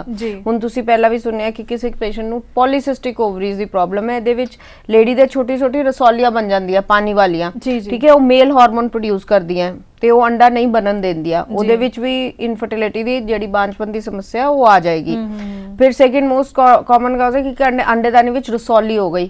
ਠੀਕ ਹੈ ਜੀ, ਜਿਹਨੂੰ ਆਪਾਂ ਓਵੇਰੀਅਨ ਸਿਸਟ ਕਹਿੰਦੇ ਆ। ਉਹ ਪਾਣੀ ਵਾਲੀ ਵੀ ਹੋ ਸਕਦੀ ਹੈ, ਉਹ ਬਲੱਡ ਵਾਲੀ ਵੀ ਹੋ ਸਕਦੀ ਹੈ, ਪਰ ਉਹ ਇੰਟਰਫੀਅਰ ਕਰ ਸਕਦੀ ਹੈ ਪ੍ਰੈਗਨੈਂਸੀ ਹੋਣ ਦੇ ਵਿੱਚ। ਠੀਕ ਹੈ, ਸੋ ਤਿੰਨ ਮੇਨ ਇੰਪੋਰਟੈਂਟ ਹੋ ਗਏ ਕਿ ਬੱਚੇਦਾਨੀ ਵਿੱਚ ਪ੍ਰੋਬਲਮ, ਅੰਡੇਦਾਨੀ ਵਿੱਚ ਪ੍ਰੋਬਲਮ ਜਾਂ ਫਿਰ ਟਿਊਬਾਂ ਵਿੱਚ ਪ੍ਰੋਬਲਮ। ਤਿੰਨੋਂ ਪ੍ਰੋਬਲਮਸ ਵਿੱਚ ਕੁਝ ਵੀ ਹੋ ਸਕਦਾ ਹੈ ਜਿਹਦੇ ਕਾਰਨ ਪ੍ਰੈਗਨੈਂਸੀ ਨਹੀਂ ਹੋਏਗੀ। ਜੀ, ਤੇ ਇਹੀ ਗੱਲ ਕਰਦੇ ਆ, ਅਗਰ ਟਿਊਬਸ ਵਿੱਚ ਪ੍ਰੋਬਲਮ ਆਦੀ ਹੈ, ਟਿਊਬਸ ਬੰਦ ਹੋ ਗਈਆਂ ਕਿਸੇ ਵੀ ਕਾਰਨ ਕਰਕੇ, ਕਿ ਉਹਨਾਂ ਨੂੰ ਖੋਲਣ ਲਈ ਦਵਾਈਆਂ ਨਾਲ ਇਲਾਜ ਹੋ ਸਕਦਾ ਹੈ ਜਾਂ ਉਹਨਾਂ ਦੇ ਲਈ ਆਪਰੇਸ਼ਨ ਹੀ ਜ਼ਰੂਰੀ ਰਹਿੰਦਾ ਹੈ? ਦੇਖੋ, ਜਿਹੜੀ ਟਿਊਬ ਇੱਕ ਵਾਰ ਬੰਦ ਹੋ ਗਈ ਹੈ ਸਪੋਜ਼ਿੰਗ, ਉਹ ਦਵਾਈ ਦੇ ਨਾਲ ਨਹੀਂ ਖੁੱਲ ਸਕਦੀ। ਠੀਕ ਹੈ, ਜਿਹੜੀ ਟਿਊਬ ਬੰਦ ਹੋ ਗਈ ਹੈ ਦਵਾਈ ਨਾਲ ਬਿਲਕੁਲ ਨਹੀਂ ਖੁੱਲ ਸਕਦੀ ਹੈ। ਬਹੁਤ ਗਲਤ ਧਾਰਨਾ ਹੈ ਲੋਕਾਂ ਵਿੱਚ ਕਿ ਦਵਾਈਆਂ ਲਈ ਜਾਓ ਮਤਲਬ ਟਿਊਬ ਖੁੱਲ ਜਾਏਗੀ, ਟਿਊਬ ਨਹੀਂ ਖੁੱਲਦੀ। ਠੀਕ ਹੈ, ਸਭ ਤੋਂ ਪਹਿਲਾਂ ਪੇਸ਼ੈਂਟ ਨੂੰ ਪਹਿਲਾਂ ਚੈੱਕ ਕਰਨਗੇ ਡਾਕਟਰ, ਉਹ ਦੱਸਣਗੇ ਕਿ ਟਿਊਬ ਵਿੱਚ ਪਾਣੀ ਭਰਿਆ ਹੋਇਆ ਹੈ ਕਿ ਨਹੀਂ ਭਰਿਆ ਹੋਇਆ, ਟਿਊਬ ਮਤਲਬ ਜਿਹੜੀ ਹੈ ਉਹ ਕਿਸ ਲੈਵਲ ਤੇ ਬਲੌਕ ਹੈ। ਜੇ ਬਿਲਕੁਲ ਬੱਚੇਦਾਨੀ ਦੇ ਕੋਲ ਬਲੌਕੇਡ ਹੈ ਜਾਂ ਉਹਦੇ ਵਿੱਚ ਪਾਣੀ ਵਗੈਰਾ ਨਹੀਂ ਭਰਿਆ ਹੋਇਆ, ਸਿੰਪਲ ਮਿਊਕਸ ਪਲਗਸ ਦੀ ਬਲੌਕੇਡ ਹੈ, ਤਾਂ ਆਪਾਂ ਦੂਰਬੀਨ ਦੇ ਰਾਹੀਂ ਖੋਲ ਸਕਦੇ ਆ। ਇਹਦੇ ਵਿੱਚ ਕੋਈ ਪੇਟ ਵਿੱਚ ਚੀਰਾ ਟਾਂਕਾ ਨਹੀਂ ਲਗਾਉਣਾ ਪੈਂਦਾ, ਕੋਈ ਮੱਲਮ ਪੱਟੀ ਨਹੀਂ ਹੁੰਦੀ। ਥੱਲੋਂ ਜਿਹਨੂੰ ਆਪਾਂ ਕਹਿੰਦੇ ਆ ਹਿਸਟੈਰੋਸਕੋਪਿਕ ਟਿਊਬਲ ਕੈਨੂਲੇਸ਼ਨ ਦੇ ਜ਼ਰੀਏ ਆਪਾਂ ਜਿਹੜੀ ਹੈ ਟਿਊਬਾਂ ਖੋਲ ਸਕਦੇ ਆ। ਬਟ ਜੇ ਟਿਊਬ ਜਿਹੜੀ ਹੈ ਕਿ ਇਰਰਿਵਰਸਿਬਲੀ ਡੈਮੇਜ ਹੋ ਗਈ, ਮਤਲਬ ਉਹ ਖੁੱਲ ਹੀ ਨਹੀਂ ਸਕਦੀ, ਸਪੋਜ਼ਿੰਗ ਉਹਦੇ ਇੰਨੇ ਅੰਦਰ ਜਾਲੇ ਬਣ ਗਏ ਹੈ, ਫਰੋਜ਼ਨ ਪੈਲਵਿਸ ਹੈ ਜਾਂ ਪਾਣੀ ਤੇ ਪੀਕ ਭਰੀ ਹੋਈ ਹੈ, ਫਿਰ ਉਹ ਟਿਊਬ ਖੋਲਣ ਦਾ ਕੋਈ ਫਾਇਦਾ ਨਹੀਂ ਹੋਏਗਾ। ਉਹਦੇ ਵਾਸਤੇ ਆਪਾਂ ਟੈਸਟ ਟਿਊਬ ਬੇਬੀ ਜਾਂ ਉਸ ਤੋਂ ਉੱਪਰ ਦੀ ਜਿਹੜੀ ਟੈਕਨੀਕਸ ਹੈ ਉਹ ਪੇਸ਼ੈਂਟ ਨੂੰ ਰਿਕਮੈਂਡ ਕਰਾਂਗੇ। ਜੀ, ਤੇ ਜਿਵੇਂ ਗੱਲ ਕਰਦੇ ਹਾਂ ਕਿ ਇੱਕ ਵਾਰੀ ਆਪਾਂ ਟਿਊਬਸ ਖੁਲਵਾ ਲੀਆਂ ਤੇ ਇੱਕ ਵਾਰੀ ਚਲੋ ਪ੍ਰੈਗਨੈਂਸੀ ਵੀ ਹੋ ਗਈ, ਤਾਂ ਉਸ ਤੋਂ ਬਾਅਦ ਵੀ ਮੁਮਕਿਨ ਹੈ ਕਿ ਫਿਰ ਤੋਂ ਟਿਊਬਸ ਬੰਦ ਹੋ ਸਕਦੀਆਂ? ਨਹੀਂ, ਨਾਰਮਲੀ ਤਾਂ ਇੰਜ ਨਹੀਂ ਹੁੰਦਾ, ਕਿਉਂਕਿ ਜੇ ਇੱਕ ਵਾਰ ਨਾਰਮਲ ਪ੍ਰੈਗਨੈਂਸੀ ਹੋ ਗਈ ਤਾਂ ਪੇਸ਼ੈਂਟ ਦੁਬਾਰਾ ਵੀ ਪ੍ਰੈਗਨੈਂਸੀ ਲੈ ਸਕਦਾ ਹੈ। ਜੀ ਜੀ, ਤੇ ਗੱਲ ਤੁਸੀਂ ਕੀਤੀ ਹੈ ਟੈਸਟ ਟਿਊਬ ਬੇਬੀ ਦੀ, ਹੁਣ ਉਸ ਦੇ ਉੱਪਰ ਗੱਲ ਕਰਾਂਗੇ ਕਿ ਉਸ ਦੇ ਬਾਰੇ ਦੱਸੋ, ਕਿਉਂਕਿ ਲੋਕਾਂ ਨੂੰ ਬਹੁਤ ਜ਼ਿਆਦਾ ਇਸ ਨੂੰ ਲੈ ਕੇ ਗਲਤ ਫਹਿਮੀਆਂ ਨੇ, ਵਹਿਮ ਭਰਮ ਨੇ, ਤੇ ਜਲਦੀ ਕੋਈ ਵੀ ਜੋ ਕਪਲ ਹੈ ਜਾਂ ਉਸਦੀ ਫੈਮਿਲੀ ਹੈ ਇਸ ਟ੍ਰੀਟਮੈਂਟ ਦੇ ਲਈ ਉਹਨਾਂ ਨੂੰ ਸਪੋਰਟ ਨਹੀਂ ਕਰਦੀ ਹੈ ਜਾਂ ਅੱਗੇ ਉਹ ਪਹਿਲ ਹੀ ਨਹੀਂ ਕਰ ਸਕਦੇ ਕਿ ਹਾਂ ਅਸੀਂ ਇਹ ਕਰੀਏ। ਇਸ ਬਾਰੇ ਪੂਰੀ ਜਾਣਕਾਰੀ ਸਾਡੇ ਦਰਸ਼ਕਾਂ ਨੂੰ ਦਿਓ। ਦੇਖੋ, ਜਿਹੜਾ ਟੈਸਟ ਟਿਊਬ ਬੇਬੀ ਹੈ, ਸਭ ਤੋਂ ਪਹਿਲਾਂ ਤਾਂ ਗਲਤ ਧਾਰਨਾ ਹੈ ਕਿ ਇਹ ਬਹੁਤ ਮਹਿੰਗਾ ਇਲਾਜ ਹੈ। ਠੀਕ ਹੈ, ਇਹ ਬਹੁਤ ਗਲਤ ਹੈ ਕਿ ਆਪਾਂ ਨੇ ਆ ਇਲਾਜ ਨਹੀਂ ਕਰਨਾ, ਕਿ ਬਹੁਤ ਮਹਿੰਗਾ ਇਲਾਜ ਹੈ, ਆਪਾਂ ਅਫੋਰਡ ਨਹੀਂ ਕਰ ਸਕਦੇ। ਪੇਸ਼ੈਂਟ ਇੰਨਾ ਕੁ ਪੈਸਾ ਬਰਬਾਦ ਕਰ ਦਿੰਦਾ ਹੈ ਵੈਸੇ ਵੀ, ਤਾਂ ਉਸ ਤੋਂ ਬੈਟਰ ਹੈ ਇੱਕ ਇਲਾਜ ਉਹ ਕਰਾਏ ਜਿਹੜਾ ਉਹਦੇ ਵਾਸਤੇ ਵਧੀਆ ਹੈ। ਤੇ ਅੱਜ ਕੱਲ ਤਾਂ ਟੈਸਟ ਟਿਊਬ ਬੇਬੀ ਤੋਂ ਉੱਪਰਲੀ ਵੀ ਟੈਕਨੀਕਸ ਆ ਗਈਆਂ। ਠੀਕ ਹੈ, ਮਤਲਬ ਪੇਸ਼ੈਂਟ ਨੂੰ ਇੱਕ ਸਹੀ ਗਾਈਡੈਂਸ ਦੀ ਬਹੁਤ ਲੋੜ ਹੁੰਦੀ ਹੈ ਟੈਸਟ ਟਿਊਬ ਬੇਬੀ ਵਿੱਚ, ਕਿਉਂਕਿ ਉਹਨੂੰ ਗਾਈਡ ਕਰਨਾ ਪੈਂਦਾ ਹੈ ਕਿ ਟੈਸਟ ਟਿਊਬ ਬੇਬੀ ਆਪਾਂ ਨੇ ਕਿਉਂ ਕਰਨਾ ਹੈ। ਠੀਕ ਹੈ, ਪਰ ਹਰ ਬਿਮਾਰੀ ਦਾ, ਹਰ ਚੀਜ਼ ਦਾ, ਹਰ ਬਾਂਝਪਨ ਦੀ ਸਮੱਸਿਆ ਦਾ ਇੱਕੋ ਹੀ ਹੱਲ ਨਹੀਂ ਹੈ ਕਿ ਤੁਸੀਂ ਸਿੱਧਾ ਟੈਸਟ ਟਿਊਬ ਬੇਬੀ ਕਰਾ ਲਓ। ਇਹ ਤੁਹਾਡਾ ਡਾਕਟਰ ਹੈ ਜਿਹੜਾ ਬਾਂਝਪਨ ਮਾਹਿਰ ਹੈ, ਉਹ ਦੱਸੇਗਾ ਕਿ ਕਰਾਣਾ ਹੈ ਕਿ ਨਹੀਂ ਕਰਾਣਾ। ਬਿਲਕੁਲ ਸਹੀ ਕਿਹਾ ਤੁਸੀਂ ਇਹ, ਕਿ ਜਦ ਅਸੀਂ ਕਿਸੇ ਐਕਸਪਰਟ ਮਾਹਿਰ ਡਾਕਟਰ ਕੋਲ ਜਾਂਦੇ ਆ ਤਾਂ ਉਹ ਹੀ ਅਸਲੀ ਸਮੱਸਿਆ ਨੂੰ ਫੜ ਸਕਦੇ ਨੇ, ਉਹੀ ਦੱਸ ਸਕਦੇ ਨੇ ਕਿ ਕੀ ਅਗਰ ਸਿਰਫ ਟਿਊਬਸ ਹੀ ਬੰਦ ਨੇ, ਖੁੱਲ ਸਕਦੀਆਂ ਨੇ, ਤਾਂ ਉਸ ਨੂੰ ਖੋਲ ਕੇ ਵੀ ਇਸ ਦਾ ਇਲਾਜ ਹੋ ਸਕਦਾ। ਜ਼ਰੂਰੀ ਨਹੀਂ ਕਿ ਸਿੱਧਾ ਹੀ, ਜਿਵੇਂ ਕਿ ਡਾਕਟਰ ਸਾਹਿਬ ਨੇ ਗੱਲ ਕੀਤੀ ਹੈ ਕਿ ਜ਼ਰੂਰੀ ਨਹੀਂ ਸਿੱਧਾ ਹੀ ਟੈਸਟ ਟਿਊਬ ਬੇਬੀ ਦੀ ਲੋੜ ਹੋਵੇ। ਇਸ ਲਈ ਬਹੁਤ ਜ਼ਰੂਰੀ ਹੈ ਕਿ ਅਸੀਂ ਕਿਸੇ ਮਾਹਿਰ ਡਾਕਟਰ ਦੀ ਸਲਾਹ ਲਈਏ, ਉਸ ਨੂੰ ਮਿਲੀਏ ਤੇ ਆਪਣੀ ਪ੍ਰੋਬਲਮ ਸ਼ੇਅਰ ਕਰੀਏ ਤੇ ਜਲਦੀ ਹੀ ਇਸ ਪ੍ਰੋਬਲਮ ਤੋਂ ਨਿਜਾਤ ਪਾਈਏ। ਤੇ ਸਾਡੇ ਇੱਕ ਹੋਰ ਕਾਲਰ ਸਾਡੇ ਨਾਲ ਜੁੜ ਚੁੱਕੇ ਨੇ। ਹੈਲੋ ਹੈਲੋ, ਹਾਂਜੀ, ਕੀ ਸਮੱਸਿਆ ਤੁਹਾਡੀ? ਮੈਮ ਮੈਂ ਬਾਅਦ ਮਤਲਬ ਇਹ ਪੁੱਛਣਾ ਚਾਹੁੰਦੀ ਸੀਗੀ ਵੀ ਮੇਰੀ ਏਜ ਹੈਗੀ ਹੈ 43 ਜੀ, ਤੇ ਮੇਰੀ ਡਾਈਵੋਰਸ ਹੋਇਆ ਹੋਵੇਗਾ ਤੇ ਰੀਮੈਰਿਜ ਕਰਵਾ ਰਹੀ ਹਾਂਗੀ ਆ। ਉਹਨਾਂ ਦੀ ਏਜ ਹੈਗੀ ਹੈ 57 ਜੀ। ਤੇ ਪਹਿਲਾਂ ਇੱਕ ਬੱਚਾ ਹੈਗਾ, ਕੀ ਦੁਬਾਰਾ ਬੱਚਾ ਹੋ ਸਕਦਾ ਹੈਗਾ? ਵੈਸੇ ਵੀ ਮੇਰਾ ਆਲਰੇਡੀ ਮੀਨੋਪੌਜ਼ ਚੱਲ ਰਿਹਾ ਹੈ। ਦੇਖੋ ਜੇ ਤੁਹਾਡਾ ਮੀਨੋਪੌਜ਼ ਹੋ ਗਿਆ, ਕਿੰਨੇ ਸਾਲ ਹੋ ਗਏ ਮੀਨੋਪੌਜ਼ ਹੋਏ? ਹੋਇਆ ਨਹੀਂ ਮੈਮ, ਹਲੇ ਪ੍ਰੋਸੈਸਿੰਗ 'ਚ ਹੈ। ਮਤਲਬ ਕਿਵੇਂ ਪ੍ਰੋਸੈਸ, ਕਿਵੇਂ ਕਹਿ ਰਹੇ ਹੋ ਤੁਸੀਂ? ਹਾਂਜੀ ਹਾਂਜੀ, ਨਹੀਂ ਪੀਰੀਅਡ ਤੁਹਾਨੂੰ ਰੈਗੂਲਰ ਆਉਂਦੇ ਆ, ਇਰੈਗੂਲਰ ਆਉਂਦੇ ਆ? ਇਰੈਗੂਲਰ ਆ ਰਹੇ ਆ। हाँ, तो ਇਹਦਾ मतलब मोस्ट प्रॉब्ली ਤੁਹਾਡਾ ਆਪਣਾ ਅੰਡਾ ਬਣਨਾ ਮੁਸ਼ਕਿਲ ਹੋ ਜਾਏਗਾ। ਪਰ ਪਹਿਲੇ ਇੱਕ ਤੁਹਾਡਾ ਡਾਕਟਰ ਚੈੱਕ ਕਰੇਗਾ ਤੁਹਾਡੇ ਸਾਰੇ ਹਾਰਮੋਨਸ ਟੈਸਟ ਕਰਕੇ ਕਿ ਤੁਹਾਡਾ ਅੰਡਾ ਬਣ ਸਕਦਾ ਹੈ ਕਿ ਨਹੀਂ ਬਣ ਸਕਦਾ। ਤੇ ਵੈਸੇ ਵੀ 43 ਸਾਲ ਵਿੱਚ ਜਿਹੜਾ ਅੰਡਾ ਬਣਦਾ ਹੈ ਬਹੁਤ ਅੱਛੀ ਕੁਆਲਿਟੀ ਦਾ ਨਹੀਂ ਹੋਏਗਾ, ਠੀਕ ਹੈ। ਹੋ ਸਕਦਾ ਤੁਹਾਨੂੰ ਅੰਡਾ ਬੈਂਕ ਤੋਂ ਲੈਣਾ ਪੈ ਜਾਏ ਜੀ, ਠੀਕ ਹੈ। ਤੇ ਸ਼ੁਕਰਾਨੂ ਤੁਹਾਡੇ ਹਸਬੈਂਡ ਦੇ ਹੋਣਗੇ ਤੇ ਫਿਰ ਬੱਚਾ ਬਣਾ ਕੇ ਬੱਚੇਦਾਨੀ ਵਿੱਚ ਰੱਖਿਆ ਜਾਏਗਾ ਜੀ। ਤੇ ਜਿਵੇਂ ਕਿ ਇਹਨਾਂ ਨੇ ਵੀ ਗੱਲ ਕੀਤੀ ਕਿ ਵੱਧ ਉਮਰ ਦੀ ਜੋ ਲੇਡੀਜ਼ ਨੇ, ਚਲੋ ਇਹਨਾਂ ਦਾ ਕਈਆਂ ਦੀ ਲੇਟ ਮੈਰਿਜ ਹੋਈ ਹੁੰਦੀ, ਇਹਨਾਂ ਦਾ ਤਾਂ ਇੱਕ ਬੇਬੀ ਹੈ ਆਲਰੇਡੀ, ਪਰ ਜਿਨ੍ਹਾਂ ਦੀ ਲੇਟ ਮੈਰਿਜ ਹੋਈ ਹੁੰਦੀ ਹੈ ਉਹਨਾਂ ਲਈ ਵੀ ਟੈਸਟ ਟਿਊਬ ਬੇਬੀ ਕਾਰਗਰ ਰਹਿੰਦਾ ਹੈ। ਦੇਖੋ ਇੰਜ ਹੈ ਕਿ ਇੱਕ ਕਪਲ ਹੈ ਜਿਹੜਾ ਕਿ ਲੇਟ ਹੋ ਗਿਆ ਪ੍ਰੈਗਨੈਂਸੀ ਵਿੱਚ ਕਰਾਉਣ, ਮਤਲਬ ਕਿ ਮੈਰਿਜ ਕਰਾਉਣ ਵਾਸਤੇ, ਜਾਂ ਇੱਕ ਲੇਡੀ ਸਪੋਜ਼ਿੰਗ ਮੇਨੋਪੌਜ਼ਲ ਹੋ ਗਈ ਹੈ, ਉਹ ਬੱਚਾ ਤਾਂ ਲੈ ਸਕਦੀ ਹੈ, ਠੀਕ ਹੈ, ਪਰ ਉਹਨੂੰ ਜਿਹੜਾ ਹੈ ਅੰਡਾ ਜਿਹੜਾ ਹੈ ਅੰਡਾ ਬੈਂਕ ਤੋਂ ਲੈਣਾ ਪਏਗਾ। ਕਿਉਂਕਿ ਜਿਹੜਾ ਮਾਹਵਾਰੀ ਬੰਦ ਹੋ ਜਾਏ ਤੇ ਪੀਰੀਅਡਸ ਬੱਚੇਦਾਨੀ ਤਾਂ ਤੈ ਅਸੀਂ ਤਿਆਰ ਕਰ ਸਕਦੇ ਆ, ਠੀਕ ਹੈ, ਪਰ ਅੰਡੇ ਦੀ ਜਿਹੜੀ ਹੈ ਉਹ ਅੰਡਾ ਨਹੀਂ ਬਣ ਸਕਦਾ। ਅੰਡਾ ਬੈਂਕ ਤੋਂ ਲੈ ਕੇ ਉਹਦੇ ਹਸਬੈਂਡ ਦਾ ਵੀਰਜ ਲੈ ਕੇ, ਠੀਕ ਹੈ, ਬੱਚਾ ਬਣਾ ਕੇ ਉਹ ਬੱਚੇਦਾਨੀ ਵਿੱਚ, ਲੇਡੀ ਦੇ ਹੀ ਬੱਚੇਦਾਨੀ ਵਿੱਚ ਰੱਖਿਆ ਜਾਏਗਾ ਤੇ ਉਹ 9 ਮੰਥਸ ਕੈਰੀ ਕਰ ਸਕਦੀ ਹੈ, ਪ੍ਰੋਵਾਈਡਡ ਉਹ ਫਿਜ਼ੀਕਲੀ ਫਿਟ ਹੈ ਤੇ ਉਹਨੂੰ ਹੋਰ ਕੋਈ ਪ੍ਰੋਬਲਮ ਨਹੀਂ ਹੈ। ਜੀ ਜੀ ਜੀ। ਕਈ ਵਾਰ ਇਹ ਵੀ ਦੇਖਣ ਨੂੰ ਆਉਂਦਾ ਹੈ ਕਿ ਇੱਕ ਵਾਰ ਟੈਸਟ ਟਿਊਬ ਬੇਬੀ ਕਰਵਾਇਆ, ਉਹਨਾਂ ਨੂੰ ਕੋਈ ਅੱਛੇ ਰਿਜ਼ਲਟਸ ਨਹੀਂ ਮਿਲਦੇ, ਤਾਂ ਕਈ ਵਾਰ ਫਿਰ ਦੂਸਰੀ ਵਾਰ ਉਹਨਾਂ ਨੂੰ ਟਰਾਈ ਕਰਨਾ ਪੈਂਦਾ। ਮਤਲਬ ਕਿੰਨੀ ਕੁ ਵਾਰ ਇਸ ਟ੍ਰੀਟਮੈਂਟ ਤੇ ਆਪਾਂ ਬਾਰ-ਬਾਰ ਕਰ ਸਕਦੇ ਹਾਂ? ਦੇਖੋ ਜਿਹੜਾ ਵੀ ਕਪਲ ਇੱਕ ਟੈਸਟ ਟਿਊਬ ਬੇਬੀ ਵਾਸਤੇ ਪਲਾਨ ਕਰਦਾ ਹੈ ਉਹਨੂੰ ਸਭ ਤੋਂ ਪਹਿਲਾਂ ਤਾਂ ਦੇਖਣਾ ਚਾਹੀਦਾ ਹੈ ਕਿ ਉਹ ਕਿਹੜੀ ਜਗ੍ਹਾ ਟੈਸਟ ਟਿਊਬ ਕਰਾ ਰਿਹਾ ਹੈ, ਠੀਕ ਹੈ। ਉਹਨਾਂ ਦੇ ਕੋਲ, ਉਸ ਡਾਕਟਰ ਕੋਲ ਟੈਸਟ ਟਿਊਬ ਬੇਬੀ ਤੋਂ ਇਲਾਵਾ ਕਿੰਨੀ ਫੈਸਿਲਿਟੀਜ਼ ਹੈ, ਠੀਕ ਹੈ। ਆ ਫੈਸਿਲਿਟੀਜ਼ ਵਗੈਰਾ ਡਾਕਟਰ ਦੀ ਐਕਸਪਰਟਾਈਜ਼ ਦੇਖਣਾ ਬਹੁਤ ਜ਼ਰੂਰੀ ਹੈ। ਦੂਜੀ ਇੱਕ ਗੱਲ ਮੈਂ ਹੋਰ ਕਹਿਣਾ ਚਾਹੂੰਗੀ, ਜਿਵੇਂ ਕਪਲ ਨੇ test tube baby younger age ਵਿੱਚ ਕਰਾਇਆ, ਜਿਵੇਂ 33 34 ਇਅਰਸ ਵਿੱਚ, ਤੇ ਅੱਜ ਕੱਲ ਜਿਹੜੇ ਮਤਲਬ ਐਮਬ੍ਰੀਓਸ ਜ਼ਿਆਦਾ ਬਣ ਗਏ ਉਹਦੇ, ਸਪੋਜ਼ਿੰਗ ਉਹਦੇ ਆਪਾਂ ਨੇ 10 ਅੰਡੇ ਬਣਾ ਲਏ, ਠੀਕ ਹੈ ਜੀ, 10 ਅੰਡਿਆਂ ਵਿੱਚ ਉਹਦੇ 8 ਅੱਛੇ ਐਮਬ੍ਰੀਓ ਬਣ ਗਏ, ਭਰੂਣ ਅੱਛੇ ਤਿਆਰ ਹੋ ਗਏ ਤੇ ਹੁਣ ਉਹਦੇ 8 ਬੱਚੇ ਤਿਆਰ ਪਏ ਆ ਜੀ।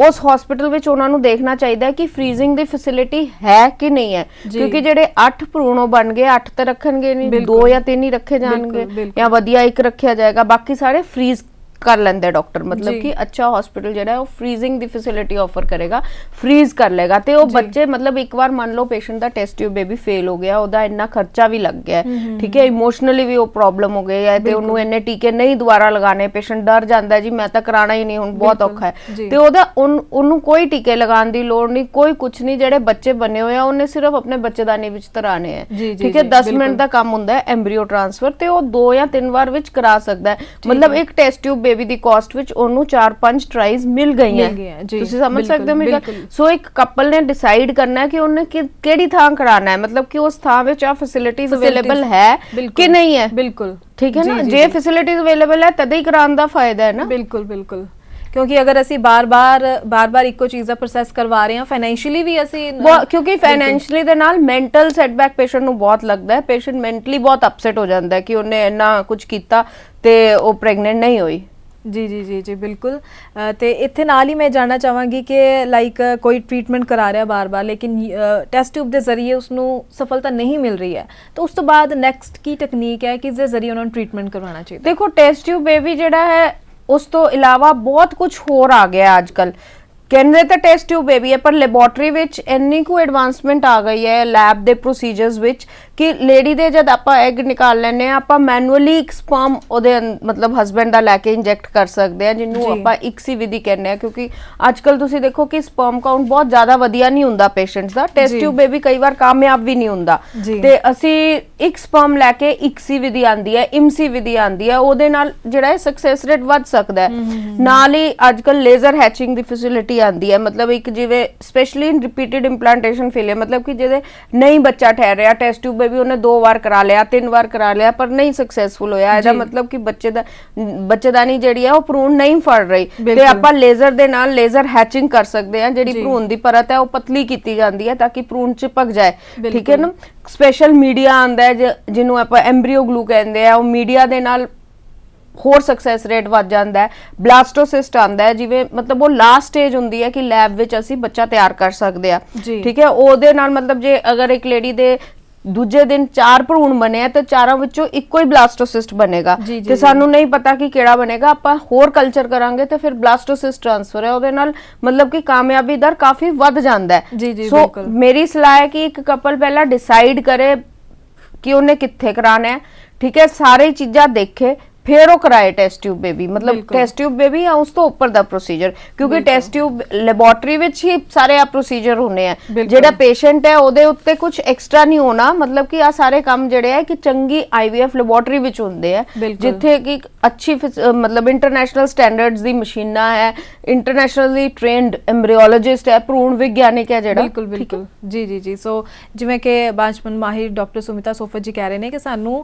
इलाज करवाउण वेले असीं कितों भी इलाज करवाइए, लेकिन ये ध्यान रखना बहुत जरूरी है कि जिथों असीं इलाज करवा रहे हैं उत्थे सारियां सुविधावां है या नहीं, ताकि एक बार असीं शुरुआत करिए तो उसके जरिए ही असीं अगों अगों इलाज नूं वधा सकीए। तो इस नाल ही गल करदे हैं कि जो जेंट्स विच मेल्स विच प्रॉब्लम आंदी है, की मेजर कॉज रहंदे ने? देखो मेल्स विच आजकल बहुत प्रॉब्लम आ रही है, क्योंकि देखा गया कि जेड़ा स्पर्म काउंट अज तो कितने साल पहला कहते थे कि 60 मिलियन नॉर्मल है, हुण आपां 40 मिलियन नु भी नॉर्मल कहने आ, 30 मिलियन नु भी नॉर्मल कहने आ, मतलब कि लोकां विच आदमियां विच स्पर्म काउंट जेड़ा है वो दिनों दिन घट रहा है, ते बांझपन ਦੀ ਜਿਹੜੀ ਸਮੱਸਿਆ ਵੱਧ ਰਹੀ ਹੈ। ਜਦ ਵੀ ਸਾਨੂੰ ਇੱਕ ਕਪਲ ਆਂਦਾ ਹੈ ਜਿਹਦੇ ਵਿੱਚ ਸਪੋਜ਼ਿੰਗ ਹਸਬੈਂਡ ਵਿੱਚ ਪ੍ਰੋਬਲਮ ਹੈ, ਪਹਿਲੇ ਤਾਂ ਦੇਖਣਾ ਪਏਗਾ ਕਿ ਕਿਸ ਲੈਵਲ ਦੀ ਪ੍ਰੋਬਲਮ ਹੈ, ਜੇ ਮਾੜੀ ਮੋਟਾ ਮਤਲਬ ਹੈ ਕਮੀ ਤੇ ਉਹ ਆਈਯੂਆਈ ਦੇ ਨਾਲ ਵੀ ਹੋ ਸਕਦਾ ਹੈ, ਜਿਵੇਂ ਇੰਟਰਾ ਯੂਟਰਾਈਨ ਇਨਸੈਮੀਨੇਸ਼ਨ ਜਿਹਨੂੰ ਆਪਾਂ ਕਹਿੰਦੇ ਆ, ਜਿਹਦੇ ਵਿੱਚ ਆਪਾਂ ਹਸਬੈਂਡ ਦਾ ਵੀਰਜ ਲੈਂਦੇ ਆ, ਉਹਨੂੰ ਸਪੈਸ਼ਲ ਮੀਡੀਆ ਨਾਲ ਟ੍ਰੀਟ ਕਰਦੇ ਆ ਤੇ ਤਿਆਰ ਕਰਕੇ ਉਹ ਸੈਂਪਲ ਉਹ ਬੱਚੇਦਾਨੀ ਦੇ ਵਿੱਚ ਛੱਡ ਦਿੰਦੇ ਆ, ਮਤਲਬ ਕਿ ਅੰਡਿਆਂ ਕੋਲ ਛੱਡ ਦਿੰਦੇ ਆ ਤਾਂ ਕਿ ਬੱਚਾ ਹੋ ਸਕੇ।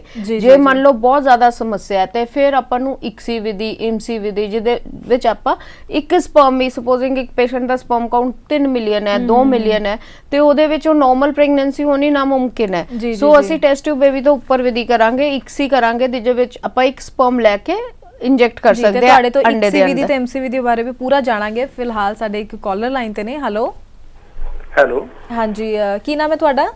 ਕੁਲਵਿੰਦਰ ਸਿੰਘ ਜੀ। ਹਾਂਜੀ, ਕਿਹੜੇ ਸ਼ਹਿਰ ਤੋਂ ਬੋਲ ਰਹੇ ਹੋ? ਅਸੀਂ ਜ਼ਿਲ੍ਹਾ ਨਵਾਂ ਸ਼ਹਿਰ, ਪਿੰਡ ਭਾਰਾਪੁਰ ਤੋਂ ਬੋਲਦੇ ਆ ਜੀ। ਹਾਂਜੀ, ਕੀ ਸਮੱਸਿਆ ਤੁਹਾਡੀ? ਡਾਕਟਰ ਸੁਮਿਤਾ ਸੋਫਤ ਜੀ ਤੋਂ ਕੀ ਪੁੱਛਣਾ ਚਾਹੁੰਦੇ ਤੁਸੀਂ? ਅਸੀਂ ਮੈਡਮ ਇਦਾਂ ਪੁੱਛਣਾ ਚਾਹੁੰਦੇ ਹਾਂ ਕਿ ਜਿਹੜਾ ਇਹ ਮੰਨ ਲਓ ਬੇਬੀ ਟਿਊਬ ਦਾ ਖਰਚਾ ਹੈ ਕਿੰਨਾ ਹੋ ਜਾਂਦਾ ਹੈ? ਦੇਖੋ, ਜਿਹੜਾ ਵੀ ਟੈਸਟ ਟਿਊਬ ਬੇਬੀ ਦਾ ਇਲਾਜ ਹੈ ਉਹ ਲਗਭਗ 30-35 ਹਜ਼ਾਰ ਤੋਂ ਸ਼ੁਰੂ ਹੋ ਜਾਂਦਾ ਹੈ ਤੇ 80-90 ਹਜ਼ਾਰ ਤੱਕ ਜਾਂਦਾ ਹੈ। ਠੀਕ ਹੈ।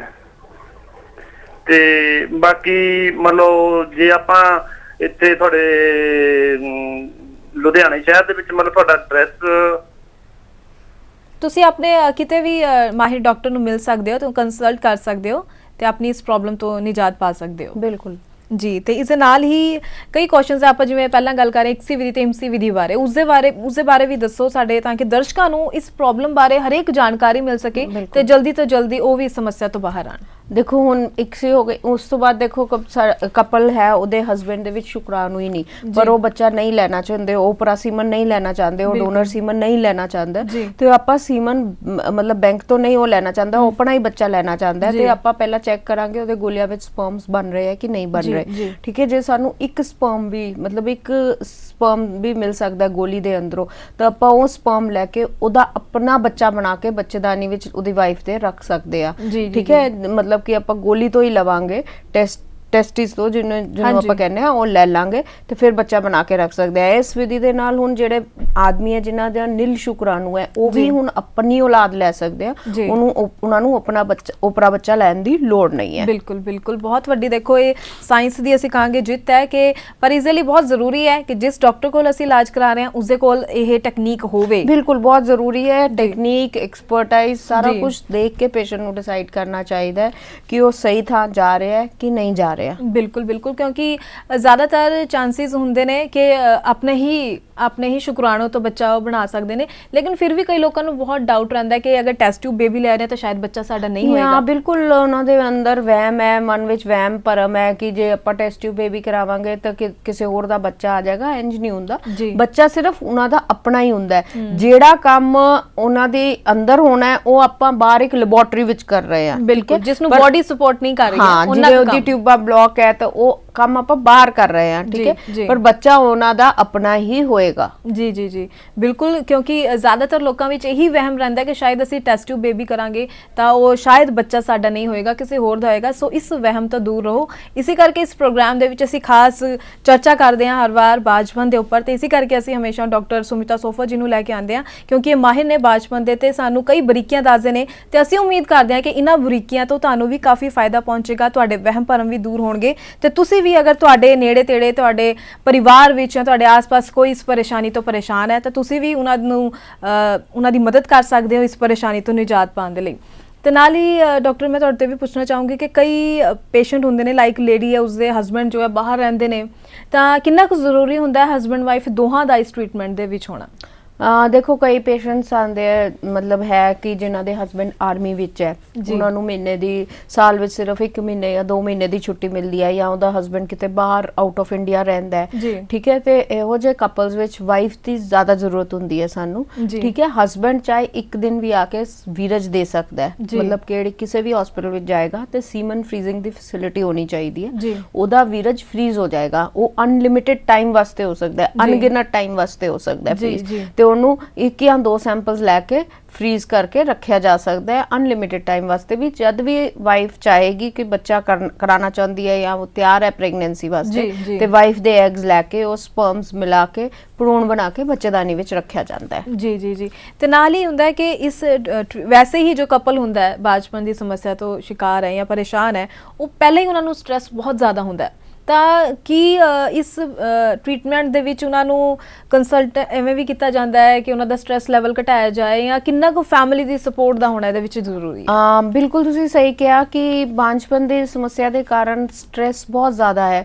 ਤੇ ਸਟ੍ਰੈਸ ਇਟਸੈਲਫ ਇੱਕ ਬਹੁਤ ਨੈਗੇਟਿਵ ਰੋਲ ਪਲੇ ਕਰਦਾ ਹੈ ਪ੍ਰੈਗਨੈਂਸੀ ਵਿੱਚ। ਮਤਲਬ ਕਿ ਜਿੰਨੀ ਕੁ ਲੇਡੀ ਸਟ੍ਰੈਸ ਵਿੱਚ ਰਹੇਗੀ ਉਹਦਾ ਸਕਸੈਸ ਰੇਟ ਕਿਸੇ ਵੀ ਇਲਾਜ ਦਾ ਘਟਦਾ ਰਹਿੰਦਾ ਹੈ, ਠੀਕ ਹੈ, ਤੇ ਉਹਨੂੰ ਇੱਕ ਫੈਮਿਲੀ ਦੀ ਸਪੋਰਟ ਬਹੁਤ ਜ਼ਰੂਰੀ ਹੈ, ਤੇ ਨਾਲ ਨਾਲ ਡਾਕਟਰ ਦੀ ਕਾਉਂਸਲਿੰਗ, मतलब प्रॉपर काउंसलर्स होने चाहिए। आजकल तो ICMR गाइडलाइंस आ गई हैं, मतलब सरकार वालों गाइडलाइंस आ गई हैं कि हर चंगे बांझपन केंद्र विच काउंसलर का होना बहुत जरूरी है, जिहदे नाल पेशेंट सारी गलबात कर सकता है, उन्होंने ट्रीटमेंट बारे पता लगेगा, अपने दुख शेयर कर सकता है। जिहड़ा काउंसलर है वो सारा कुछ समझाएगा, पेशेंट का स्ट्रेस लेवल दूर करेगा, ते इहदे नाल जिहड़ा है किसी भी प्रोसीजर का कामयाबी दर बढ़ सकता है। बिल्कुल बिल्कुल, तो बहुत ज़रूरी है कि अगर साडे परिवार विच या साडे नेड़े तेड़े कोई कपल इस तो शिकार है तो उसनूं दुत्कारना नहीं चाहिए, बल्कि उन्होंने सपोर्ट करना चाहिए, उन्होंने मदद करनी चाहिए ताकि वो स्ट्रैस फ्री होकर इस इलाज के अगे वधन ते खुशियां भरा जीवन वो भी जी सकन।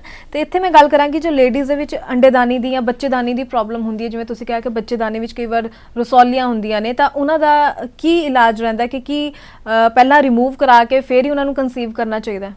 देखो मैं पहला भी दसिया, जे रसौलियां बहुत वड्डियां होण तां उन्हां नूं रिमूव करना जरूरी हो जाता है। जे छोटी रसौली है, बच्चेदानी दी तय तो परे है, तो वो रसौली कुछ नहीं कहेगी, ठीक है, वो पई रहेगी। उहदे नाल अगर लेडी नूं नहीं प्रैगनेंसी हो रही तो वो रसौली दे नाल अनरिलेटेड है, कोई होर कारण भी हो सकते हैं, ठीक है। जे वड्डियां रसौलियां तो दूरबीन दे राही कड्डिया जा सकदी है, ठीक है, जिन्नी मर्जी वड्डी रसौली होए, बच्चेदानी कड्डण दी लोड़ नहीं हुंदी। मतलब कदे भी किसी लेडी नूं, क्योंकि साडे कोल जिहड़े कपल्स आंदे आ इनफर्टाइल कपल्स है, कोई भी लेडी अपनी बच्चेदानी नहीं कढवाना चाहेगी, ते हमेशा बच्चेदानी नहीं कड्डी जा सकती, ठीक है, ओदी सिर्फ आपां रसौलियां कड्डांगे, ਜੀ ਰਸੌਲੀਆਂ ਕੱਢੀਆਂ ਜਾਂਦੀਆਂ, ਬੱਚੇਦਾਨੀ ਫਿਰ ਬੱਚੇ ਵਾਸਤੇ ਤਿਆਰ ਕੀਤੀ ਜਾਂਦੀ ਹੈ ਜੀ। ਤੇ ਜਿਸ ਤਰ੍ਹਾਂ ਕਹਿੰਦੇ ਕਿ ਅਗਰ ਬੱਚੇਦਾਨੀ ਦਾ ਸਾਈਜ਼ ਛੋਟਾ ਹੈ ਤਾਂ ਉਸ ਦੇ ਵਿੱਚ ਕੀ ਰਹਿੰਦਾ ਅੱਗੋਂ? ਹਾਂ, ਅਗਰ ਬੱਚੇਦਾਨੀ ਛੋਟੀ ਹੈ ਸਪੋਜ਼ਿੰਗ, ਤੇ ਉਹਦੇ ਹਾਰਮੋਨਸ ਦੇ ਕੇ ਉਹਦਾ ਸਾਈਜ਼ ਵਧਾਇਆ ਜਾ ਸਕਦਾ ਹੈ।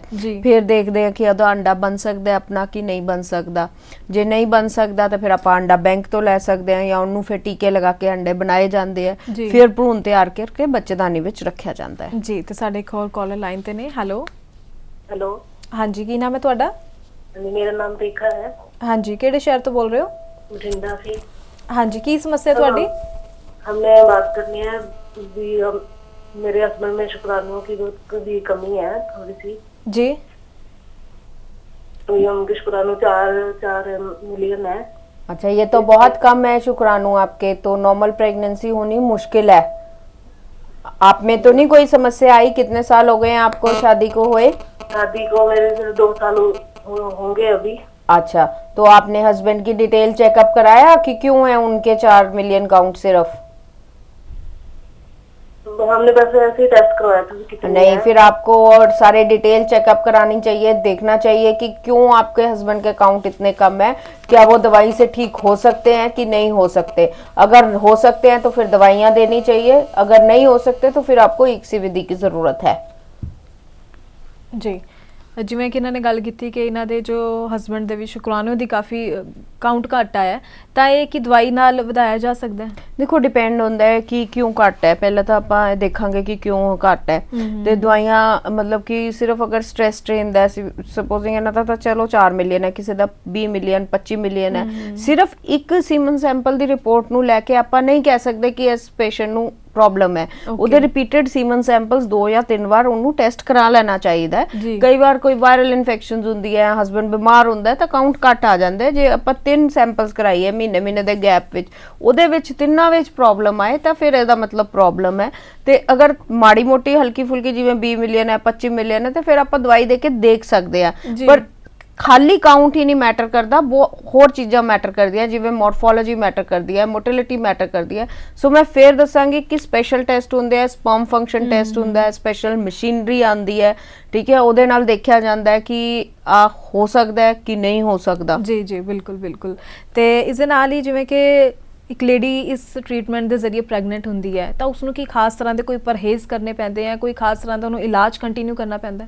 ਨਹੀਂ, ਇਹੋ ਜੀ ਕੋਈ ਗੱਲ ਨਹੀਂ ਹੈ। ਇੱਕ ਵਾਰ ਜੇ ਟੈਸਟ ਟਿਊਬ ਬੇਬੀ ਹੋ ਗਿਆ ਤਾਂ ਉਹਨੂੰ 24 ਘੰਟੇ ਮੰਜੇ ਤੇ ਪੈਣ ਦੀ ਲੋੜ ਨਹੀਂ ਹੈ, ਠੀਕ ਹੈ। ਹਾਂ ਕਿ ਉਹ ਪ੍ਰੈਸ਼ੀਅਸ ਪ੍ਰੈਗਨੈਂਸੀ ਹੈ, ਦੇਖੋ ਔਖੀ ਤਰ੍ਹਾਂ ਲਿੱਤੀ ਹੋਈ ਹੈ ਪ੍ਰੈਗਨੈਂਸੀ, ਬਹੁਤ ਸਾਲਾਂ ਬਾਅਦ ਹੋਈ ਹੈ, ਤੇ ਥੋੜੀ ਬਹੁਤ केयर करनी ही पएगी क्योंकि एक नॉर्मल लेडी ਨੂੰ ਪ੍ਰੈਗਨੈਂਸੀ ਸ਼ਾਦੀ ਦੇ 1 ਸਾਲ ਬਾਅਦ ਹੋ ਗਈ ਹੈ ਤੇ ਉਹ ਉਨੀ ਕਦਰ ਨਹੀਂ ਕਰੇਗੀ ਪ੍ਰੈਗਨੈਂਸੀ ਦੀ ਜਿੰਨੀ ਆ ਪੇਸ਼ੈਂਟ ਕਰੇਗਾ। ਪਰ ਸਟ੍ਰਿਕਟ ਬੈੱਡ ਰੈਸਟ, ਸਾਰਾ ਕੰਮ ਕਾਜ ਛੱਡਣ ਦੀ ਕੋਈ ਲੋੜ ਨਹੀਂ ਹੈ, ਬੰਦਾ ਕੰਮ ਕਰ ਸਕਦਾ ਹੈ, ਹਲਕਾ ਫੁਲਕਾ ਚੱਲ ਸਕਦਾ ਹੈ, ਫਿਰ ਸਕਦਾ ਹੈ। ਐ ਨਹੀਂ ਕਿ 24 ਘੰਟੇ ਤੁਸੀਂ ਮੰਜੇ ਤੇ ਪਏ ਰਹੋ, ਜੇ ਉੱਠੋਗੇ ਤਾਂ ਬੱਚਾ ਥੱਲੇ ਗਿਰ ਜਾਏਗਾ, ਇੰਜ ਨਹੀਂ ਹੁੰਦਾ।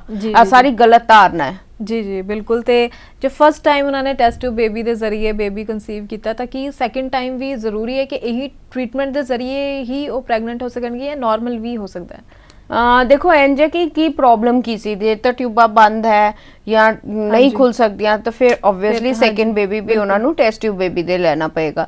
जे कई बार अननोन कॉजेज होंगे है, एक बार प्रेगनेंसी हो गई तो दूजी बार अपने आप पेशेंट स्पॉन्टेनियसली भी अपने आप प्रेगनेंट हो सकता है। जी बिल्कुल। तो इत्थे नाल ही जानना चाहांगी कि कईयां दे मनां विच ये भी वहम रहिंदा है कि शायद अगर असीं ट्रीटमेंट लवांगे तो पता नहीं इहदा प्रोसैस बड़ा पेनफुल है, पता नहीं बहुत ज़्यादा स्ट्रैस रहेगा बॉडी दे उपर, इस दे बारे भी दसो।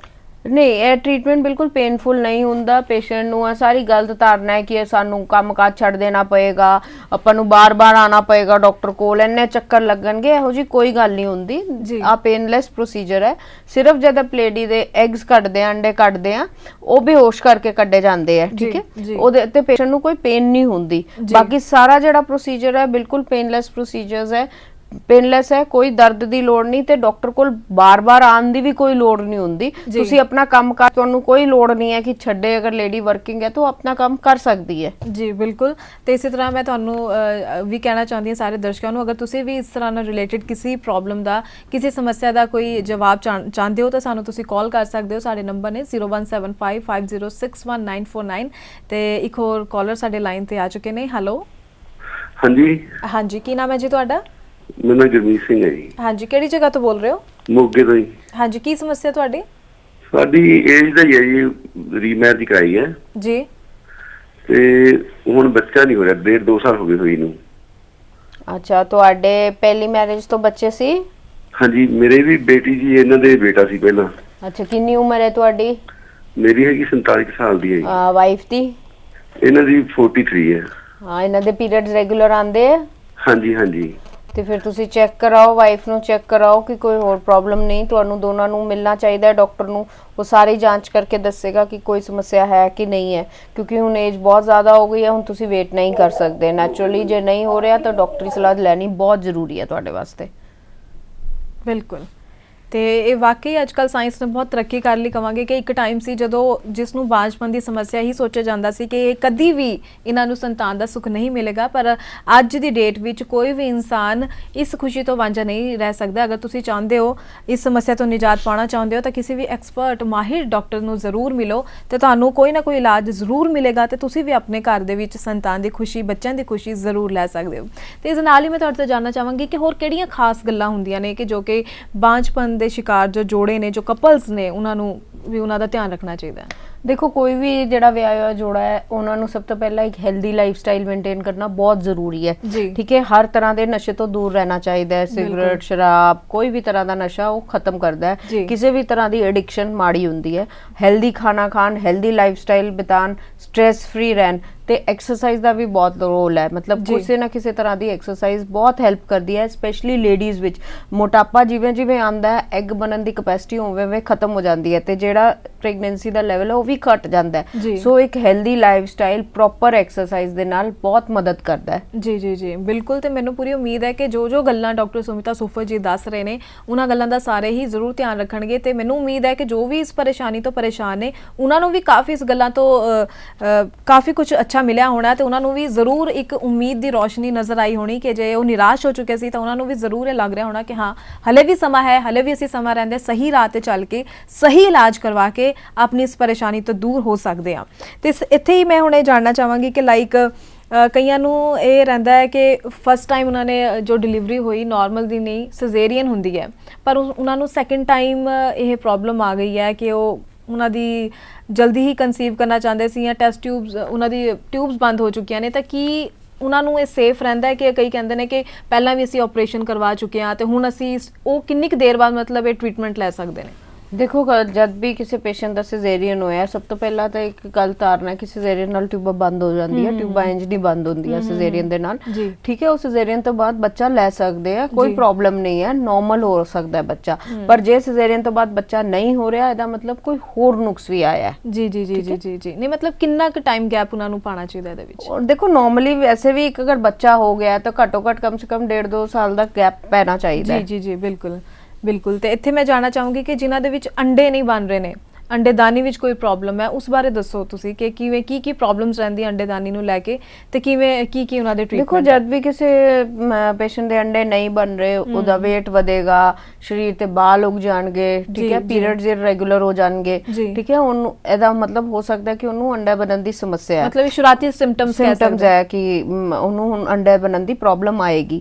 ਉਹ ਅੰਡੇ ਬਣਨ ਦੀ ਦਵਾਈ ਲੈ ਸਕਦਾ ਹੈ। ਮੰਨ ਲਓ ਦਵਾਈ ਦੇ ਨਾਲ ਵੀ ਨਹੀਂ ਬਣਦਾ ਤੇ ਫਿਰ ਇੰਜੈਕਸ਼ਨਸ ਆਉਂਦੇ ਆ ਅੰਡੇ ਬਣਨ ਦੇ, ਠੀਕ ਹੈ, ਪਰ ਉਹ इंजेक्शंस बहुत मतलब एक्सपर्ट दी सुपरविजन दे अंडर लगने चाहिए, नहीं तो ज्यादा अंडे भी बन सकते हैं। या कोई मतलब ਜਿਹੜਾ ਹੈ ਉਹ ਇੰਜੈਕਸ਼ਨਸ ਦੀ ਡੋਜ਼ ਸਾਰੀ ਐਕਸਪਰਟ ਡਾਕਟਰ ਡਿਸਾਈਡ ਕਰੇਗਾ ਕਿ ਕਿੰਨੀ ਦੇਣੀ ਹੈ, ਠੀਕ ਹੈ, ਉਹ ਸਾਰਾ ਮਤਲਬ ਹੋ ਸਕਦਾ ਹੈ। ਫਿਰ ਅਗਰ ਅੰਡੇਦਾਨੀ ਵਿੱਚ ਰਸੌਲੀ ਹੈ, ਬਹੁਤ ਵੱਡੀ ਰਸੌਲੀ ਹੈ, ਤੇ ਉਹ ਰਸੌਲੀ ਹੋ ਸਕਦਾ ਕੱਢਣੀ ਪੈ ਜਾਏ।